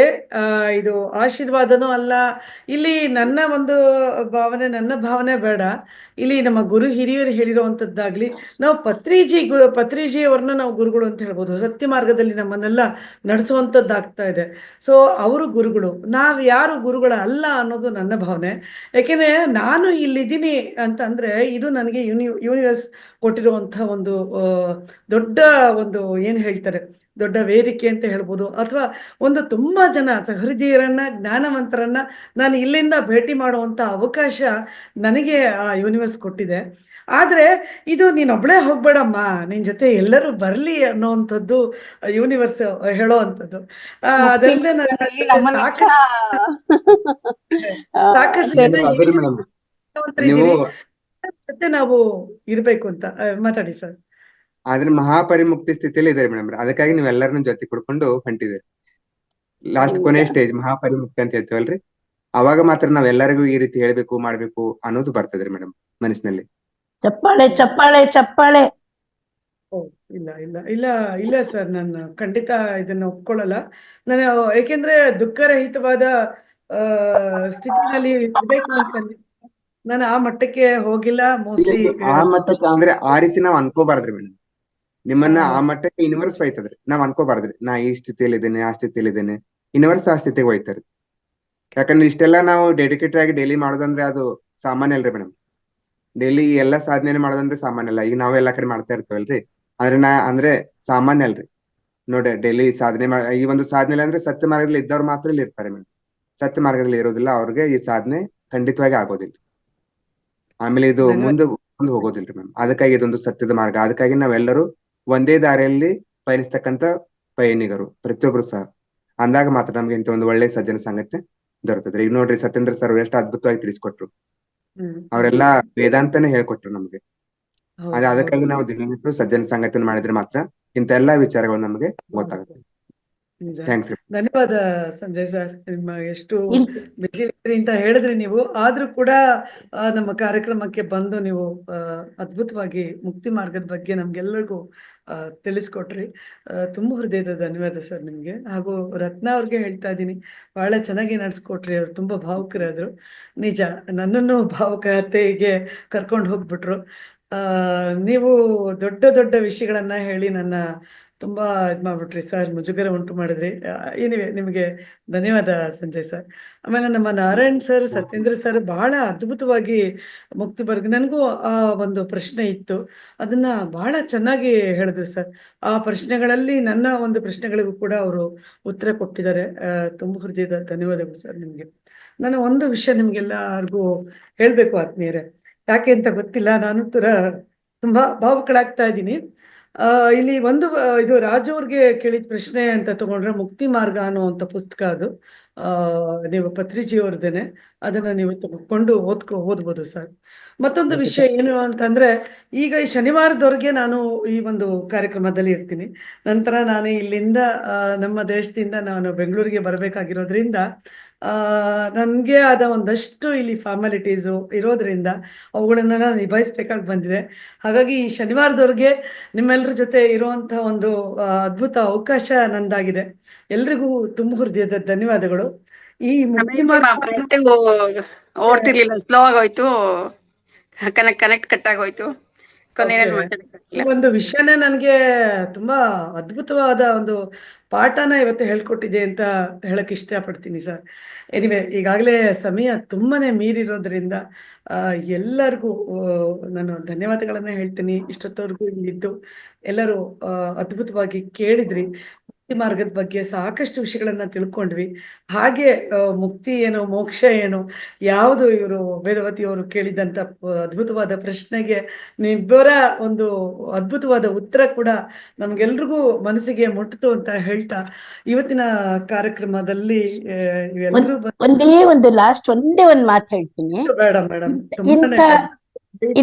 ಧ್ಯಾನಕ್ಕೆ ತುಂಬಾ ಮಹಾತಾರ್ ಫೌಂಡೇಶನ್ಗೆ ಮತ್ತೆ ಧ್ಯಾನಕ್ಕೆ ನಾನು ಬಂದಿರೋದಕ್ಕೆ ಕೋಟಿ ಕೋಟಿ ಕೋಟಿ ಕೋಟಿ ನಮಸ್ಕಾರಗಳು.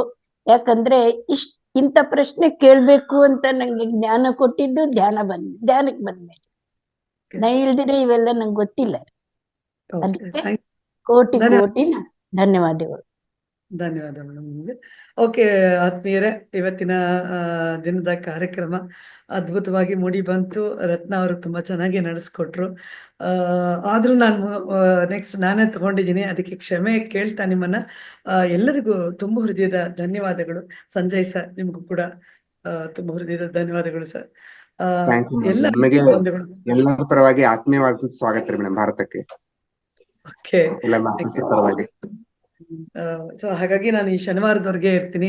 ಖಂಡಿತ ಬನ್ನಿ ಆತ್ಮೀಯರೇ, ಎಲ್ಲರೂ ಶನಿವಾರದವರೆಗೂ ನನ್ನ ಜೊತೆ ಇರಿ ಅಂತ ಹೇಳ್ತೇನೆ. ನಂತರ ಕೂಡ ಮುಂದಿನ ಕಾರ್ಯಕ್ರಮ 21 ದಿನಗಳ ಸಮಗ್ರ ಸ್ವಾಸ್ಥ್ಯ ಕಾರ್ಯಕ್ರಮ ಮುಂದಿನ ತಿಂಗಳು ಶುರುವಾಗತ್ತೆ. ಆವಾಗಲೂ ಕೂಡ ನೀವೆಲ್ಲರೂ ಬಂದ್ರೆ ಸಹಕಾರ ನೀಡಿದಂತೆ ಧ್ಯಾನವನ್ನ ಎಲ್ಲರೂ ಸೇರಿ ಮಾಡೋಣ ಅಂತ ಹೇಳ್ತಾ ಎಲ್ಲರಿಗೂ ತುಂಬ ಹೃದಯದ ಧನ್ಯವಾದಗಳು. ಕಾರ್ಯಕ್ರಮವನ್ನ ಸಂಪನ್ನಗೊಳಿಸ್ತಾ ಇದ್ದೀನಿ. ಧನ್ಯವಾದ.